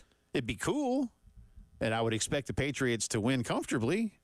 But maybe every once in a while, the Montreal Alouettes would go to Buffalo and win a game. It'd be cool. That'd be really awesome. I think this is what I've settled now, because on the original premise of if you're allowed into the playoff, why have a separate playoff of your own because it's not a true champion?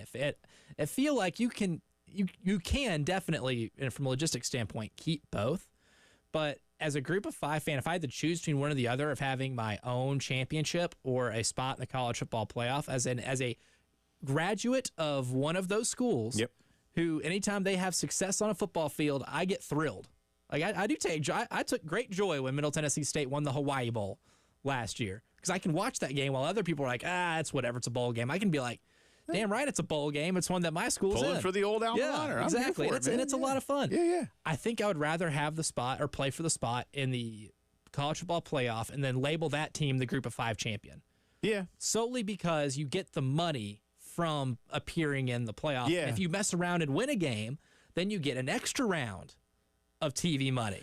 And then that's more beneficial to the school, and the schools that end up winning that, or end up getting into that spot are going to reap the benefits financially and can build their programs as such to where you are going to be able to maybe not compete with other, group of or Power 4 schools, but you're going to be able to enhance your football program and your athletic department in ways that you might not be able to if you don't have a great men's or women's basketball team or other sports that are able to at least generate a little bit of revenue. We're going to see the group of 5 champion win a game soon enough. I don't have any doubt of that. It might not be this coming season, but then again, it might. I mean, right now, Liberty is because I saw on J.D. Piquel's, or was it Josh Pates? I forget, one of the two. I forget. I was watching both of them this morning, the podcast. Liberty is the team with the best odds to be that group of 5 top-ranked team and make it into the playoff. And then I laughed and said, I wonder how the people at Liberty feel about having gambling odds put on them. And then I chuckled and moved on about my business. But Jamie Chadwell's got an interesting system that could be complicated for, certain teams. Who knows? Or whomever. Memphis could be good this year. Like Marshall has a great Memphis football is gonna be pedigree. very good. So, but soon enough. This won't be UMBC beating UVA.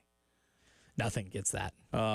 This will be, an 11 seed over a 6 or something, or something like. I mean, I don't think it'll be that big a gap. We'll talk more about this for you too. Plus, already somebody kicked out of the Olympics. Sort of. We'll explain when the postgame show returns.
All right, welcome back in. Postgame show continues on this Wednesday afternoon. Jay Phillips, Elijah Campbell. It just got worse for America. It's now 3-0 against France in men's soccer.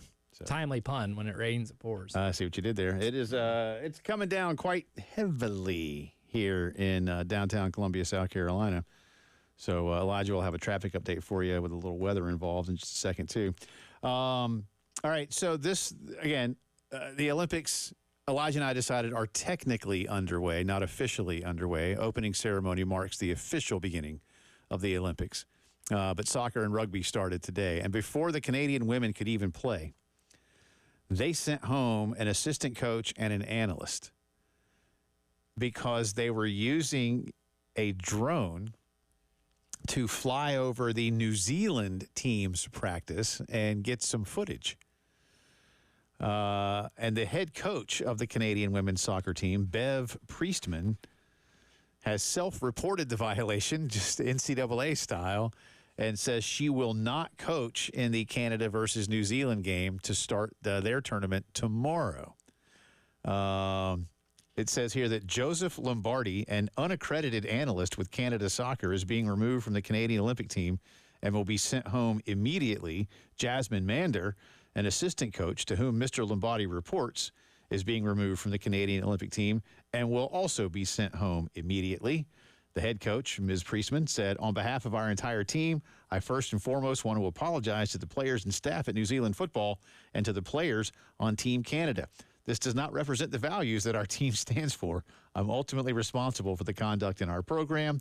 Accordingly, I have decided to voluntarily withdraw from coaching the match on Thursday. In the spirit of accountability, I do this with the interests of both teams in mind and to ensure everyone feels that sportsmanship of this game is upheld. The New Zealand team saw it. They reported it to local police and to the IOC. At first, they didn't know who did it. So quickly enough, I guess Canada was like, yeah, sorry, because that's what Canada does. Sorry. Were there any craft dinner offerings? It doesn't say that there were any other things. Here's the thing. Do we know that they didn't get any footage? Any How good a footage can you get? I don't know. I mean, some of these drones these days That's true. got some good HD cameras on them, man. My thing is, Canada, you really should not be worried about beating New Zealand. Canada's pretty good. New Zealand's not as good. New Zealand's not really. Apparently, it is not the first time that a Canadian soccer team has been involved with a drone, according to the AP. In 2021, in Toronto, Honduras had a training session stopped ahead of their World Cup qualifier against Canada. The teams ultimately drew 1-1. So, Canada. I thought Canada. Isn't Canada like voted the nicest country on earth or something? They're very misleading with that. I didn't know Bill Belichick was Canadian. This is crazy. I guess it's good. Where did they learn it from? I mean, I guess it's good that hockey is most often at least played indoors. Hard to get the drones inside. yeah, that's harder to do. You have to do it the old-fashioned way by having a scout, kind of. Yeah.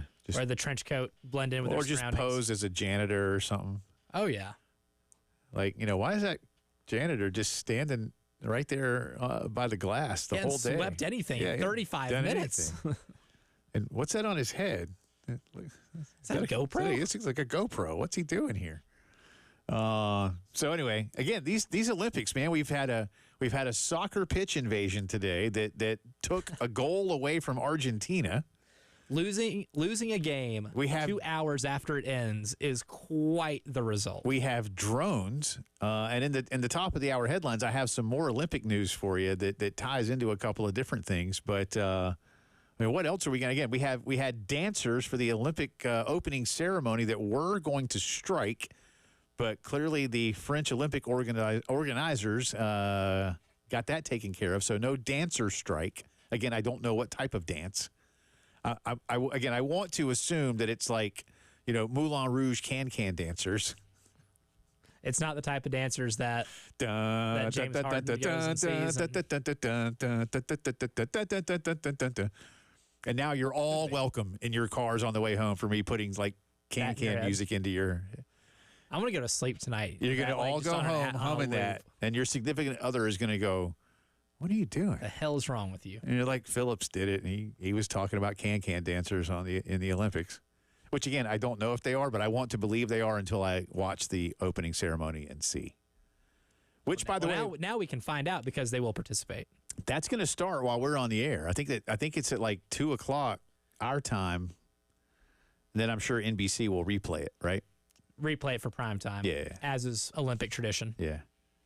Coco Gauff, by the way, added as like co-flag bearer with LeBron. Cool. Nice. Yeah. So Love it. there's that. Headlines of the day, more on what's going on with scholarship numbers. And also coming up next hour, we're going to recap Elijah's deep dive into random Carolina quarterbacks. We'll be right back.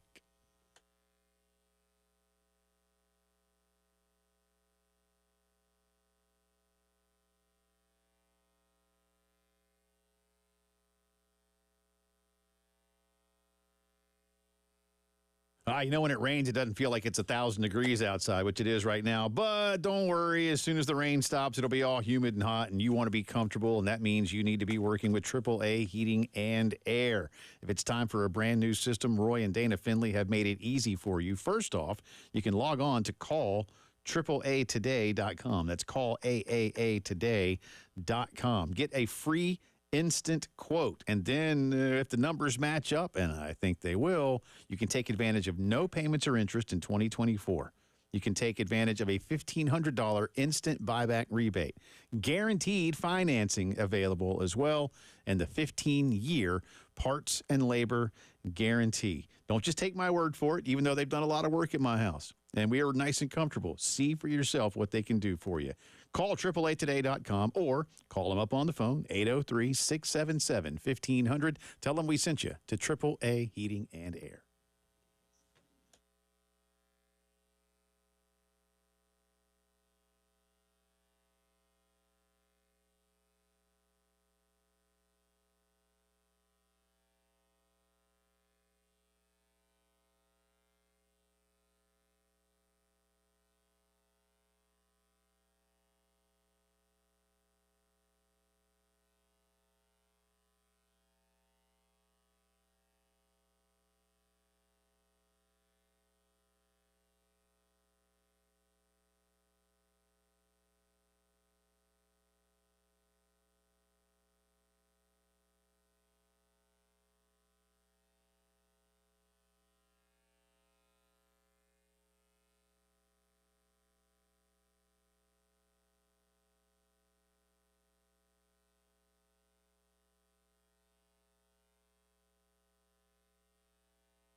Nice.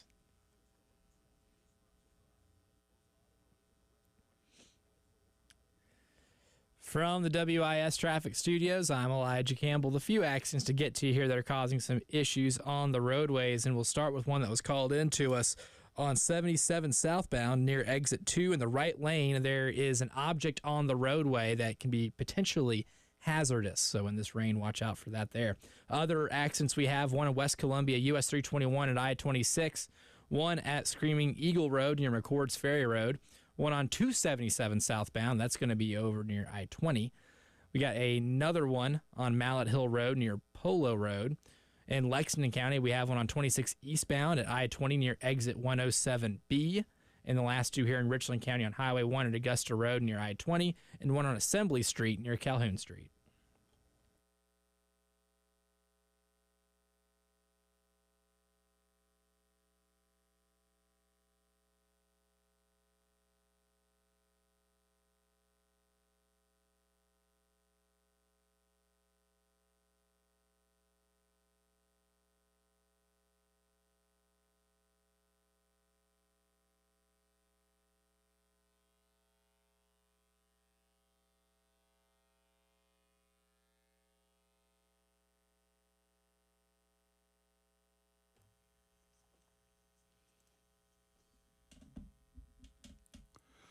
It is 5 o'clock news time on this Wednesday. Welcome back in the final hour of the postgame show, also coming at you along with Elijah Campbell. I'm Jay Phillips. Appreciate you being with us. Let's jump right into what is a major developing story in college athletics. First reported on by Ross Dellinger, college football reporter, national college football reporter for Yahoo Sports and formerly of Sports Illustrated. Today, Ross reports during a Power Conference Commissioners meeting, those men and women have finalized new roster size limits that, according to Ross, quote, will pave the way for athletic departments to distribute millions of dollars in new scholarships to athletes in, most notably, football, baseball, and softball. Conference officials with knowledge of the figures spoke to Ross on the condition of anonymity. Again, I'm going to read verbatim here from his piece. As part of the new revenue sharing model beginning in 25-26 academic year, by sport scholarship restrictions are eliminated, and schools are permitted to offer scholarships to the entirety of their rosters. The new roster limit figures are not final until the approval of the House versus NCAA settlement. By the way, quick aside here, me talking now, those things will be filed with Judge Claudia Wilkin in California on Friday. There was a motion to delay some of this by Houston Christian University. I think it used to be Houston Baptist University. Today, Judge Wilkin denied that motion.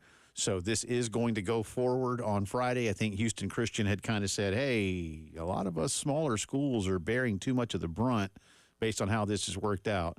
And I haven't seen some of the language that, you know, Judge Wilkin may have used to deny the motion, but she denied it. So this is moving ahead once it comes in front of her. I imagine she'll review it for a few days, and maybe that's what she'll do with a nice glass of Cabernet over the weekend out in California. I'm kidding.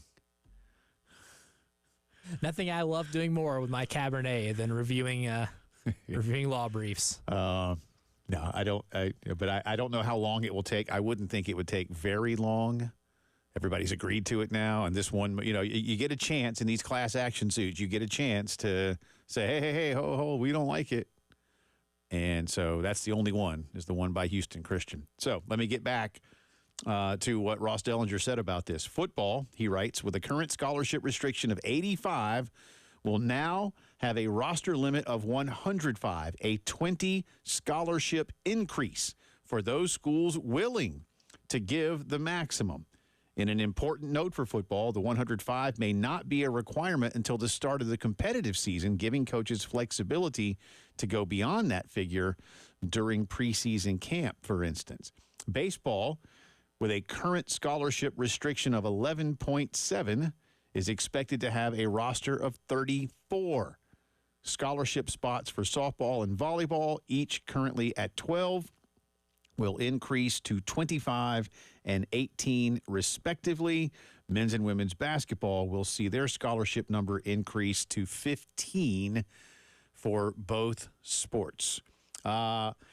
Again, that's Ross Dellinger. You can read the full piece. There's a lot more detail that he gets into, and I imagine as more reaction comes out over the course of the next couple of days, we'll hear from some collegiate leaders on this.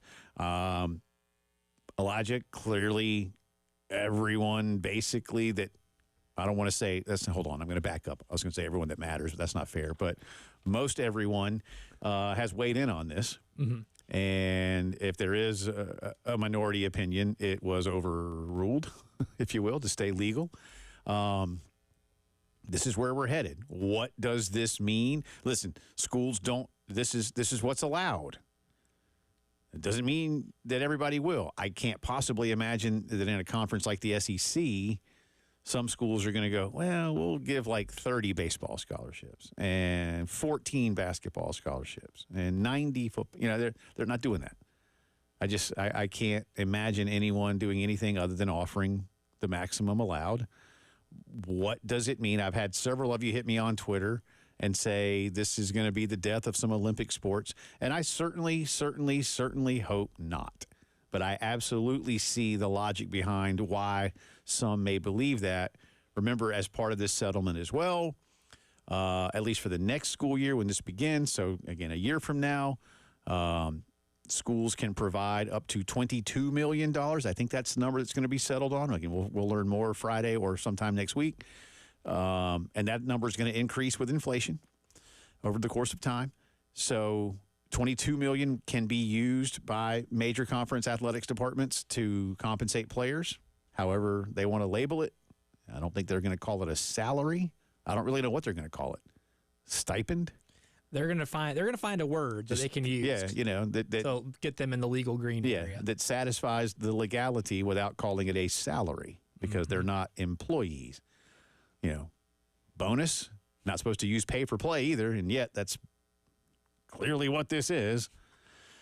I'll remind you again, I've done it once today. I've done it several times over the last few months as we've discussed this. But if you're wondering how much money major college athletic departments have, I'm speaking in tight general terms. I know that's a bit of an oxymoron, but again, since South Carolina and Arkansas joined the Southeastern Conference and an SEC championship game was created, just to go back to that marker 32, 33 years ago now, inflation in the United States has gone up roughly 100%. The amount of revenue coming into the Southeastern Conference over that same amount of time has gone up about 1,000%. So they have the money.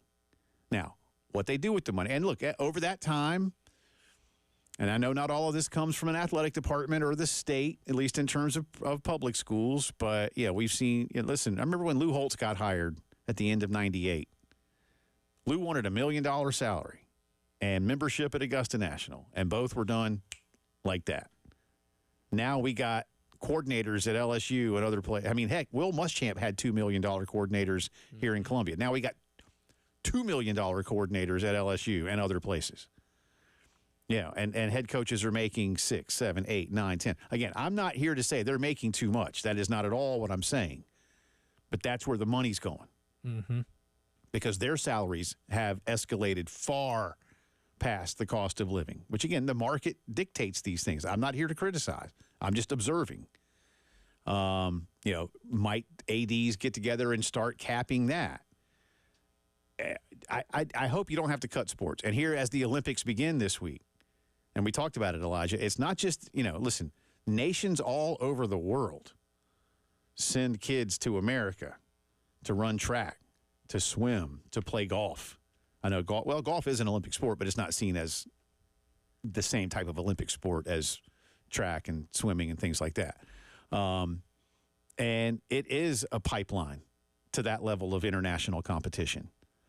And if it's cut in some ways, even if the pipe is smaller, if you will, and you can't get as much through it, it is going to have an effect. Now, if it's a relative effect on everybody, then I suppose it's not that big a deal. But it's going to be interesting. But, again, in the SEC, 100% inflation, 1,000% revenue increase. You got to find a way. When I first heard this news, I really didn't necessarily, know what to think about it in terms of it being good or bad for the future of college athletics, of smaller, non-revenue producing sports, revenue-generating sports. And I think the more I think about it, the more it would be an absolutely egregious backstabbing to those schools or to those programs to cut them while also raising scholarships for these other sports, because that would basically say, look, we have the money to do this, but we don't care about you, right? Like that would ultimately be what it is, and that would be, like I said, no other word I can think of other than egregious to describe that. Them basically throwing away the old rules of scholarship limits and increasing them insinuates the type of wealth they're dealing with. and the type of wiggle room they have, which they still have to abide by Title IX, which I'm sure schools that make a lot of money in their athletic departments for a long time have used that as quite the convenient excuse not to allow player compensation at any certain level, right? Well, because we have to give money opportunities to the men's sports, have to do it to women too. We just don't have that type of money. We don't have the type of money is the thing that you've heard forever when it comes to schools pushing back upon the progress of athletes being able to be compensated in something more than scholarships, right? This, to me, is the public forward way of saying we have the money. Yeah. We have it. Yeah. We can't hide. They can't hide behind the guise of, oh, sorry, we just don't have the money.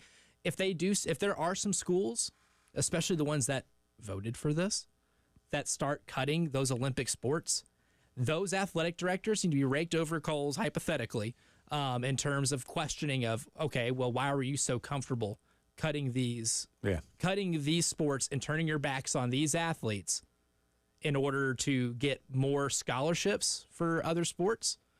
That's why, like ultimately, and this is me being a glass half full guy, that this means they can do it because the money is there. Yes, it is there. And that's a lot of, again, up to 60 new scholarships. Baseball especially, but baseball from 11-7 to 34. And now publicly they're putting their names on this. The NCAA says we can do this. There is a maximum of this, which means the money's there. Because if they didn't want to do this any other way. Yeah, if they didn't want to do it, again, especially, football, 20 more. I didn't see that. I didn't even know football was looking for it.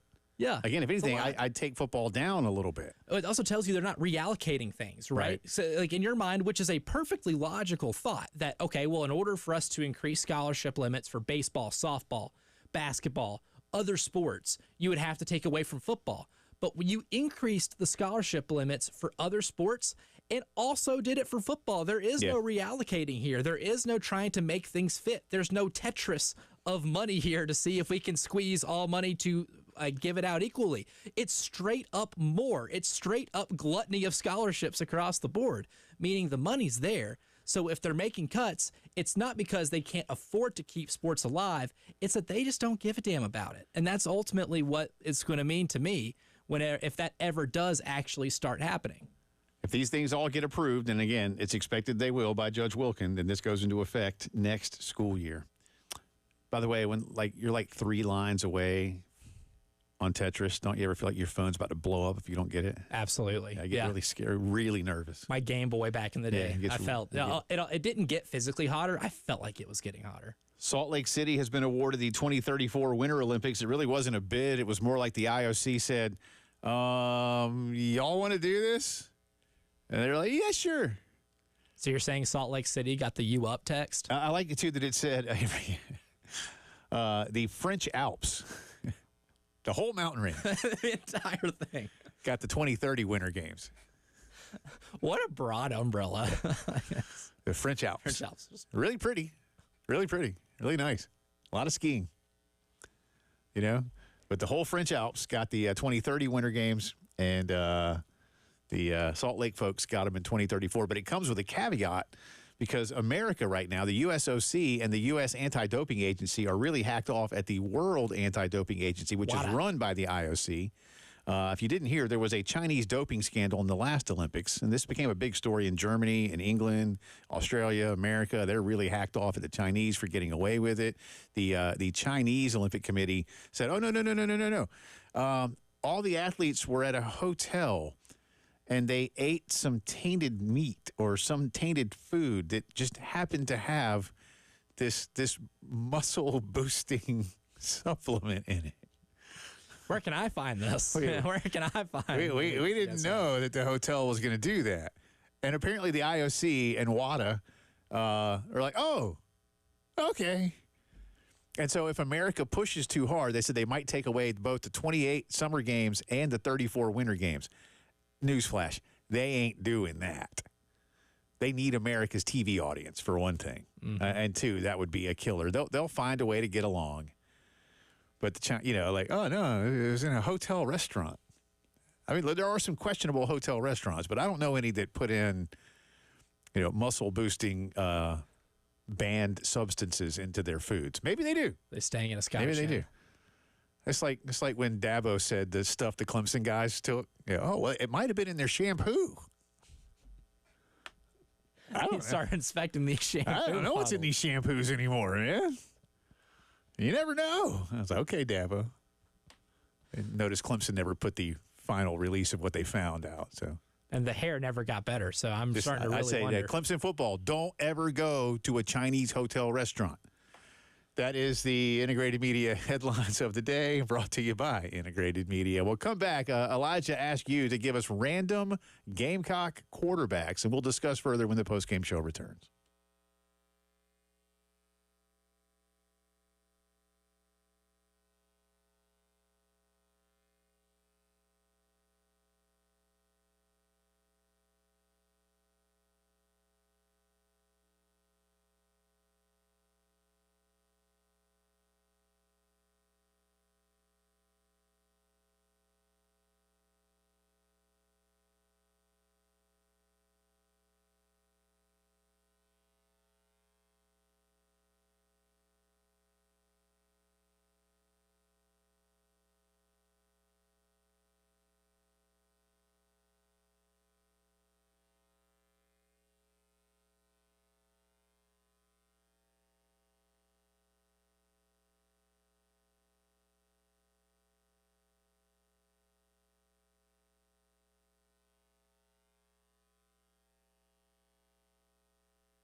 Eighteen minutes after 5 o'clock on this Wednesday afternoon. Welcome back in. Jay and Elijah, it's the postgame show. We just got an off-air call asking how some of these new things may affect Title IX.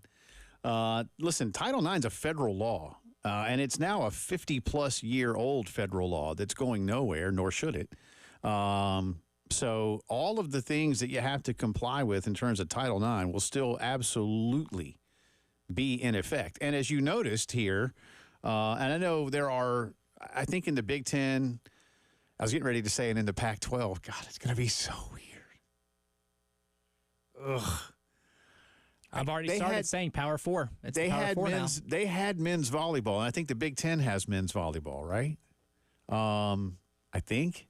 I know they have women's volleyball because they're really good at it. Definitely have women's volleyball, but I mean, like, all those, the men that play for America in the listen, by the way, as much fun as people now have with beach volleyball in the Olympics, and it is cool, but do you watch regular volleyball in the Olympics? Because let me tell you, brother. Oh, it's exciting. both beach volleyball and regular volleyball. It's intense, those guys man. those men and women are fantastic athletes. You know, Ryan Brewer tells us all the time. Of course, Mrs. Brewer, you know, the former Liz Price, was a very good volleyball player at South Carolina, and that's how they met as Carolina SEC athletes. And but Ryan, you know, and I went to a few when I was a kid. I know Tommy called a few. Volleyball's intense, man. But I love Olympic volleyball. I'd love the Olympics. But anyway, those dudes got to play college somewhere. The point I'm making here is you've seen, again, volleyball scholarships are going to go up from 12 to 18, and softball scholarships are going to go up from 12 to 25. Now, at the same time, of course, you're adding 22 plus baseball scholarships and 20 more football scholarships. So that's why some people have hit me today saying that the only way to stay in Title IX compliance is either to add women's sports or cut men's sports, which is why I thought, to come back around to be serious for a minute, why I thought that you would see a decrease in football scholarships from 85 to 75 over time. And I realize it's only 10 to keep you in some level of compliance. But no, you can't skirt the law. And listen, and I'm being serious and funny at the same time here, I hope. Why are we in this boat? Because for a gajillion years, the NCAA has been just flaunting federal law. Forever. Not rules or guidelines that were agreed upon by the member institutions. They've been breaking federal antitrust law repeatedly, willingly, knowingly. And now they've been called out, and we're in an overcorrective market period, if you will. So the last thing any of these schools need to do is go out and break more federal law. Like, oh, well, you didn't, you know, we were breaking antitrust law. You didn't tell us we couldn't break Title IX or any other equity laws. So, no, I would not at all be in favor of any of that. And look, they're not going to. But do you add more sports? Maybe. Do you cut some sports to stay in compliance? Hope not. Hope not. Again, Carolina, I'll throw it out. Add a gymnastics team. There you go. You know? You can always add. SEC loves them some gymnastics. Look, now adding is no longer a part of the question because look at what they just added. Right. Like, if you can do that, you can do things like add a gymnastics team. You can comply pretty well. I do. And I'm not against any of these things today. I hope I'm not coming across as like, what are you doing adding all these? I don't, look, do what you think you can do. I think it's more astonishment. Yeah, I think you're surprised that this is the result. And I am too. I thought they would cap baseball at like maybe 25 and still call it an equivalency sport, but they went ahead full on to 34. Again, I had no idea that. I mean, of all the work that we do every day and all the research that we do to prepare for our shows and the people we speak with, not once had I heard that a roster cap of 105 to 110 was going to be a possibility. But I had been operating under the assumption that roster cap in football was going to still include spots for walk-ons. I didn't know they were going to go to 105 scholarship athletes. So once they did that, when I saw that today, I was like, whoa, I didn't see that one coming. And again, even adding a few to basketball, I didn't know that was coming. I mean, there are a lot of basketball teams that only have 12 roster spots. Yeah. So, there's that. But, and I just heard from Ryan on Twitter. This is a great point, Ryan. He says there's nothing innovative about these proposed increased scholarships. It's just a natural market correction, it seems, as the rich continue to get richer as it relates to the big conferences in the NCAA. Not saying it's a bad thing, just saying it's not innovative. It's reactionary. Yeah. Again, this is where this is all market driven. This is a free market society. That's what we do. But I did a couple of these are surprising. But again, if I'm Carolina. Look, I know Carolina doesn't have the biggest budget in the SEC, doesn't have the smallest. Like a lot of things in the SEC, South Carolina's kind of comfortably in the middle. But I would hope they don't cut something. I don't know what there is to cut, to be honest with you. Carolina doesn't wrestle. You just hired a new men's golf coach who's coming in with a good resume after, our buddy Bill McDonald's moving on. And Bill made the tournament a lot. This is a team that makes the tournament all the time. And in half of Bill's years, they made it to the finals. So you're good. Caitlin's got a good women's golf program. Tony's trying to rebuild his program from, where Carolina used to be in men's soccer. Shelley's obviously doing her thing. I don't know I don't know. I don't know what's there to cut. Mm-hmm. Well, I've always understood the concern. I mean, you can always cut something. Don't get me wrong. Oh yeah. Oh, and trust me, if there's anything, I get it. Corporate America and capitalism can teach us sometimes. And how close is Carolina, by the way, to even? You got to have a minimum number, and I think they're over the minimum. I think they're comfortable there, but you can only cut so much before you would fall out of compliance with what you have to be a member of the SEC and the NCAA Division I. So, and again, I'm not saying they're anywhere close to that, but again, you got to think about those kind of things. Mm-hmm. I can say, if I'm Carolina and there's any Title IX concern, I'm going to add a gymnastics team. Certainly, you add, don't cut. Yeah. That's the thing, and you have this. What happened today with this proposal is clearly a sign that adding is every bit as practical as cutting, in that you can do it. Because if you couldn't do it, then you're not giving more scholarships across the board. And this, too, let me say, and again, I know because we talked about this about a month ago, give or take, when the news came around. Now is the time to hasten the notion of jersey patches, shoulder patches, whatever, helmet stickers, advertising logos on the field, more advertising at baseball and softball on the wall, in-game announcements like we do live reads here in radio. Keep that ribbon board moving. Honestly, you know what, Elijah? I would take the ribbon board, like the scroll, speed it up like 10%. And just get that many more ads in. I know that to some of you are like, oh, but Jay, I don't want that. I don't want that in my college sports. That's what pro sports are. That's what they were. Sorry. It's the way it used to be. And like I say, y'all, I'm from here. College football runs through my blood. College sports runs through my blood. But evolve or die. And so while you might think it's gross, I had one guy hit me with that. I remember on Twitter, gross, talking about patches. Because I was like, I'm all for it, man. Now, again, I don't want you to look like Ricky Bobby. I don't. But again, a patch on the shoulder or sleeve of a football uniform. I guess the sleeve would be better. A helmet sticker, on-field logo. Again, squeeze in a few more advertisements in-game. You can make these things happen. Quite honestly, as well, where the scoreboard thing is, I think they pretty much have a constant ad there now, but if they don't, put up a constant ad right there. I mean, you got to generate new revenue. You don't have a choice but to generate new revenue. Period. There's no, well, but what about, or how about, no. And these are going to be the ways to do it. And as I told you earlier too, Elijah, for your superstar players in whatever sports, especially football, basketball, baseball, I'm reserving one sleeve for them. Now, basketball might be a little harder. But in football and baseball, softball, and I might have to find a way for basketball. Maybe on the neck, on your back.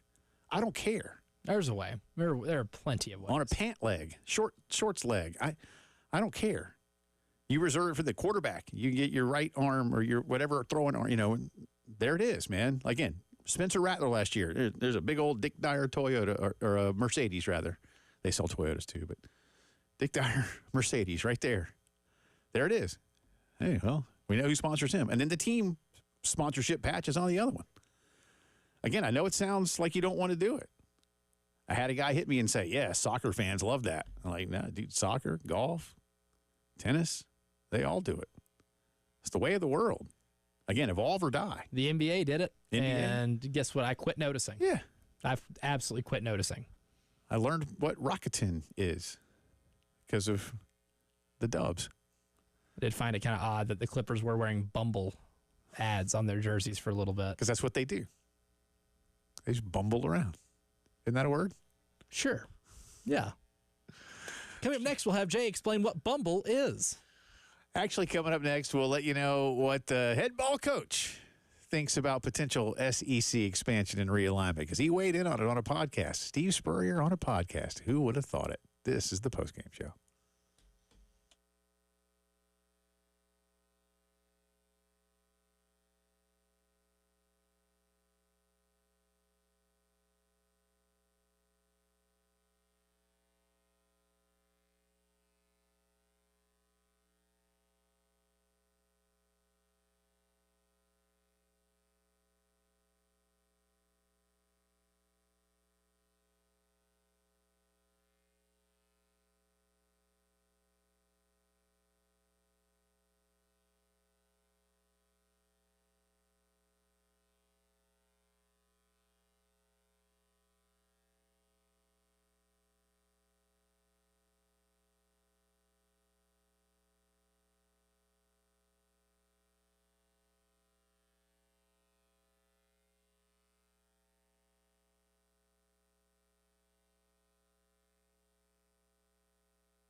From the WIS Traffic Studios, I'm Elijah Campbell. The few accidents to get to you that are causing some issues on the roadways this afternoon. We'll start with an accident over on 77 southbound over at 12th Street near exit 2. The two left lanes are blocked completely, so traffic is is moving very slowly through there. We also have an accident reported on Bull Street near Jefferson Street, and a couple on Highway 1 as well, one at I-20, another one on Dalton Road near Oakway Drive. We also have an accident on Mallet Hill Road near Polo Road, one on Piney Woods Road near Piney Grove Road, and one on US 321 at I-26, and one on Westcott Road at Bush River Road.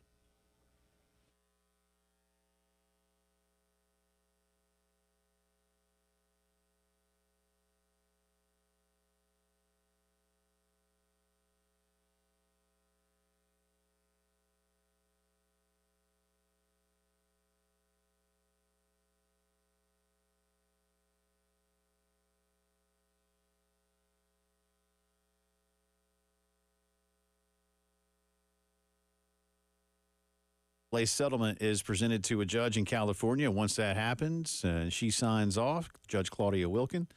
Then starting next school year, we could see massive increases in scholarships, $22 million a year in some form of compensation to athletes, amongst other changes.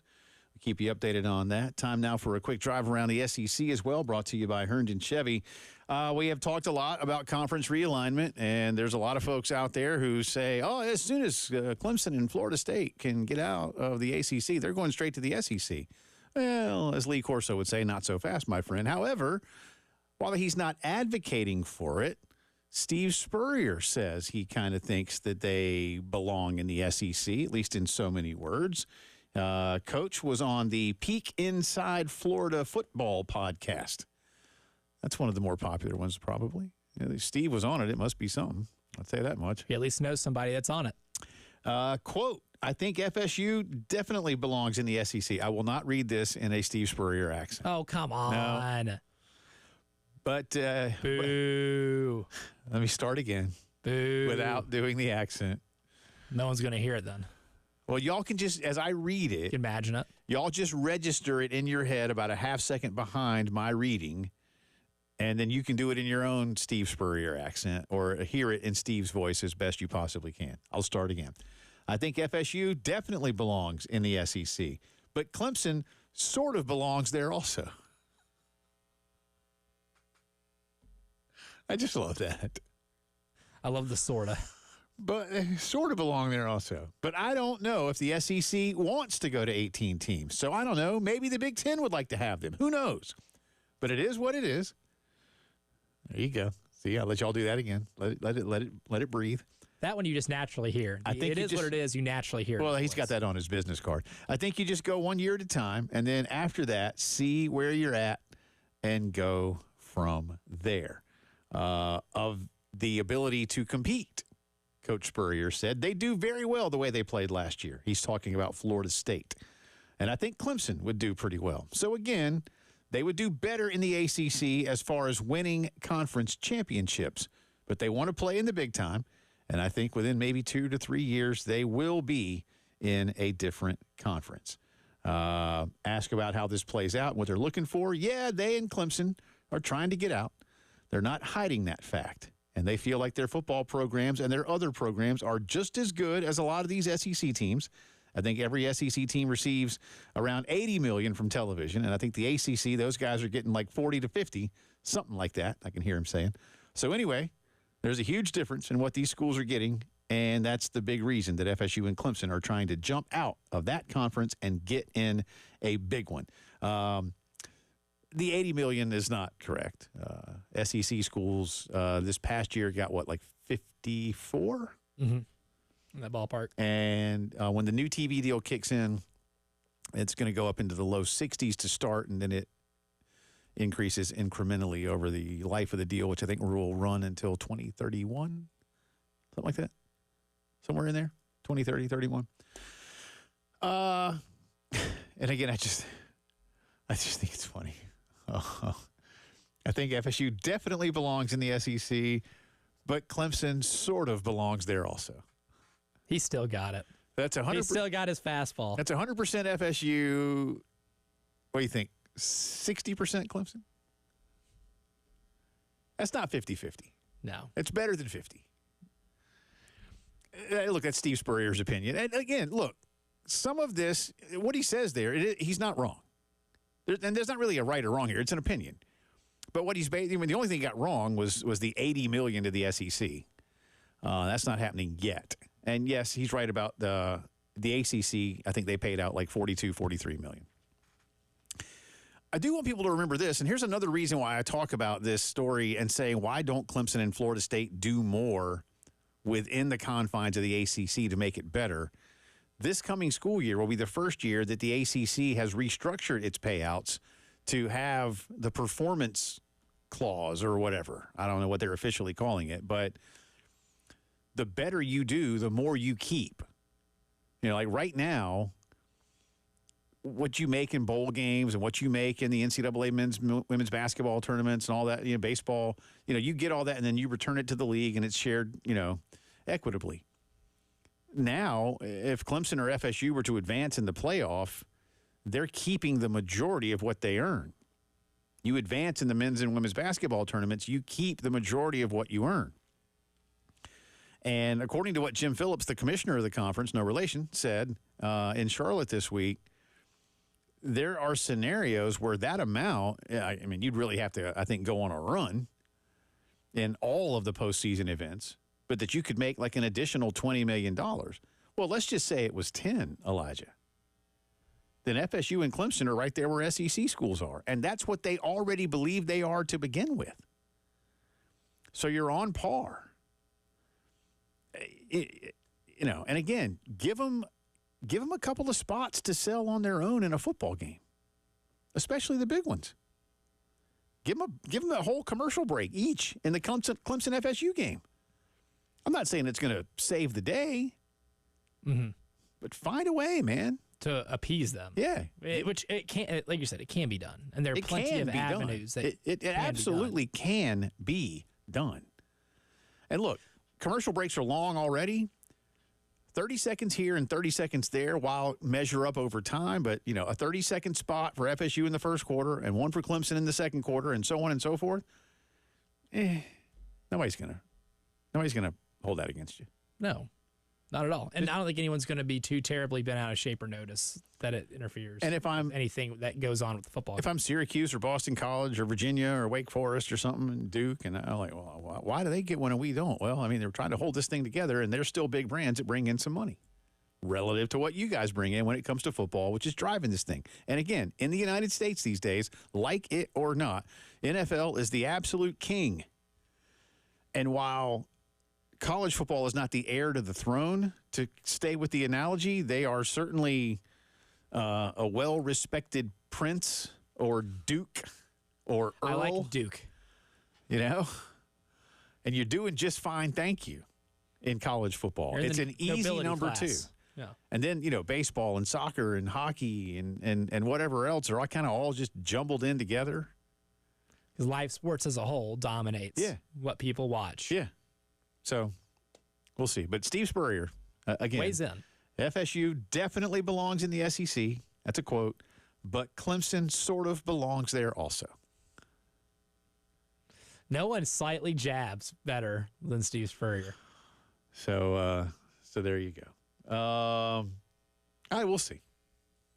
But not anytime soon. Well, that would absolutely not anytime soon. I feel pretty good about that not happening. That is the drive around the SEC, brought to you by Herndon Chevy, your hometown Chevy dealer. Stop by the showroom, see why Herndon makes you smile, and while you're there, you can save $20,000 on new Silverados. Together, let's drive. Come back on the other side. We will get into the random QB discussion, I promise. There's just been so much breaking news today. We've needed to cover that.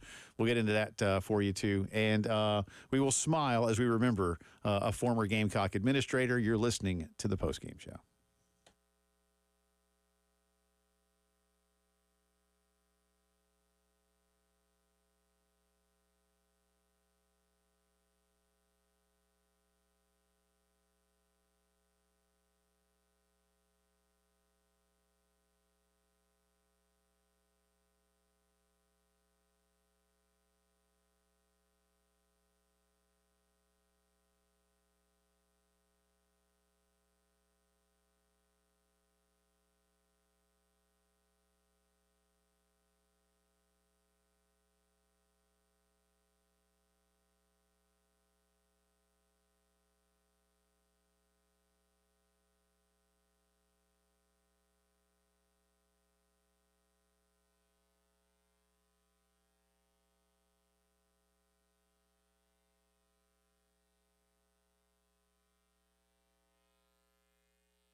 All right, welcome back in. When we have an obituary or something to do, I don't like to turn things too sad or somber, so I won't. But if you have not yet heard, and we will get into some other things because I think this is how an athletics director would want you to do it. And remember, some of the times that he was around. But if you didn't hear, Bob Markham passed away last night at the age of 87. Bob was Carolina's AD for about 7 years in the mid-'80s.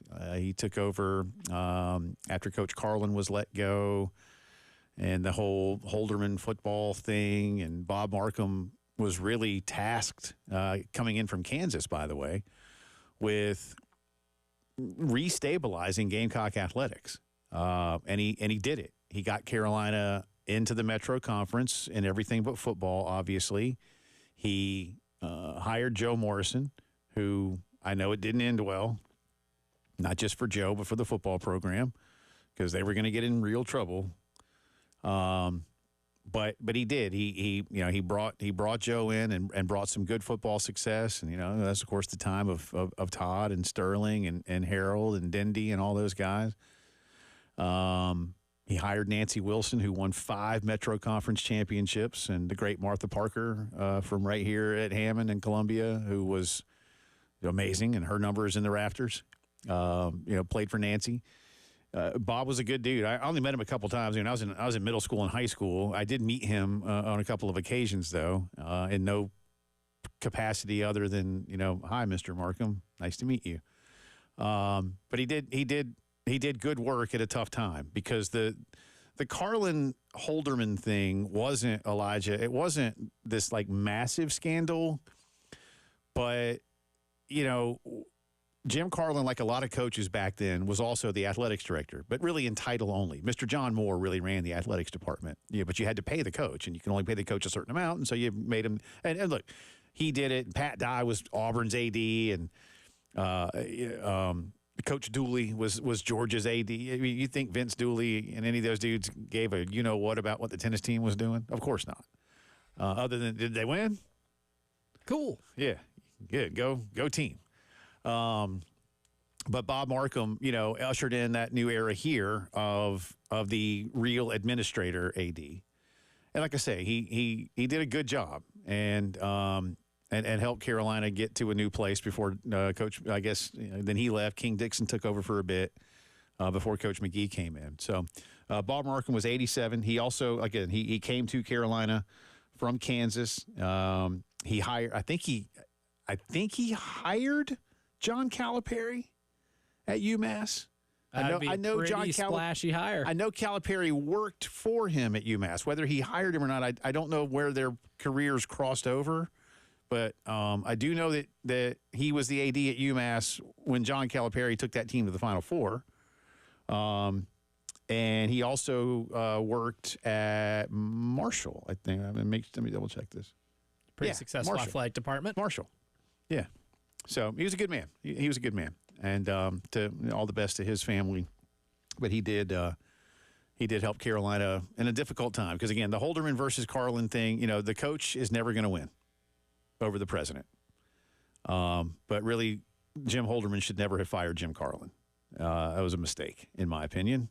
Even if I was a little kid, I learned a lot more about it when I got older and understood these things. And Jim Carlin was starting to build something. Coach Morrison had a nice run before it, again, all crumbled away. But Bob Markham did stabilize. And the Metro Conference days were fun for a few years, man. FSU, Southern Miss, Tulane. Got to see some great Memphis and Louisville teams. I was going to say, some of those basketball games got to see the rise. Epic. Got to see the rise of Pat Kennedy's FSU with guys like George McLeod. Yeah. George McLeod was a hell of a college basketball player, man. Bimbo Coles, Del Curry, Keith Lee.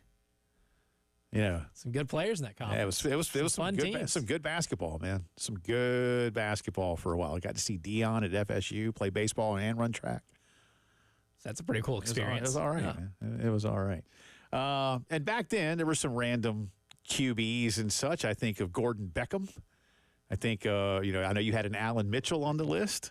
Gordon Beckham. His dad was a Carolina backup quarterback. Wow, that is a really good random pull right there. There you go. Dickie DeMacy in the late '80s, local product who came in for Todd when Todd got hurt, and led Carolina to an upset in Chapel Hill. So there's some random guys from that era of time. I couldn't pick any one, but that's what you threw out yesterday. It's one of my favorite things. So at 1075 The Game on Twitter, instead of doing a poll, I was like, let's mix it up a bit. You know, it's a good day/week to just remember some dudes. And that was some A-plus dude remembering you just did when you're pulling out backup quarterbacks whose sons end up playing Major League Baseball. That's how you do this exercise. That's really good. But the thread of the day was your favorite random Gamecock QB. You just comment yours below. We had 143 comments. So there were there's a lot of dude remembering in the comment section here. We've gotten a ton of variety here. Andrew Clifford was nominated. Oh, my. Steven Garcia even commented Perry Orth. Okay, Perry. Now, see, Perry fits.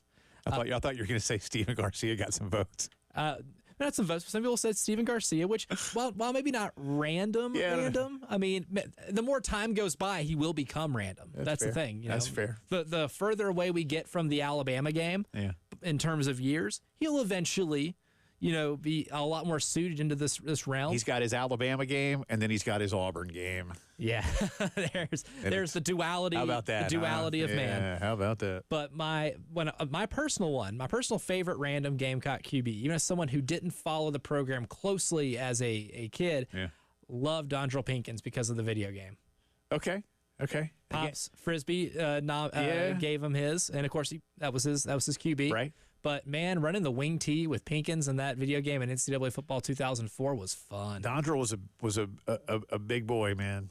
Laces out. Yeah, I had never seen. I was in my 30s when I saw him doing that. I had never seen a quarterback like at that level that would throw a football without the laces. But he did not like the laces. Yeah, got some Phil Petty's, Savell Newton. Loved watching Savell Newton. Phil had a couple of, he ain't random. He ain't random. He was Jason Brown. That's random. We'll see y'all tomorrow, hopefully, from Shane's golf outing. So long. Chris Melly.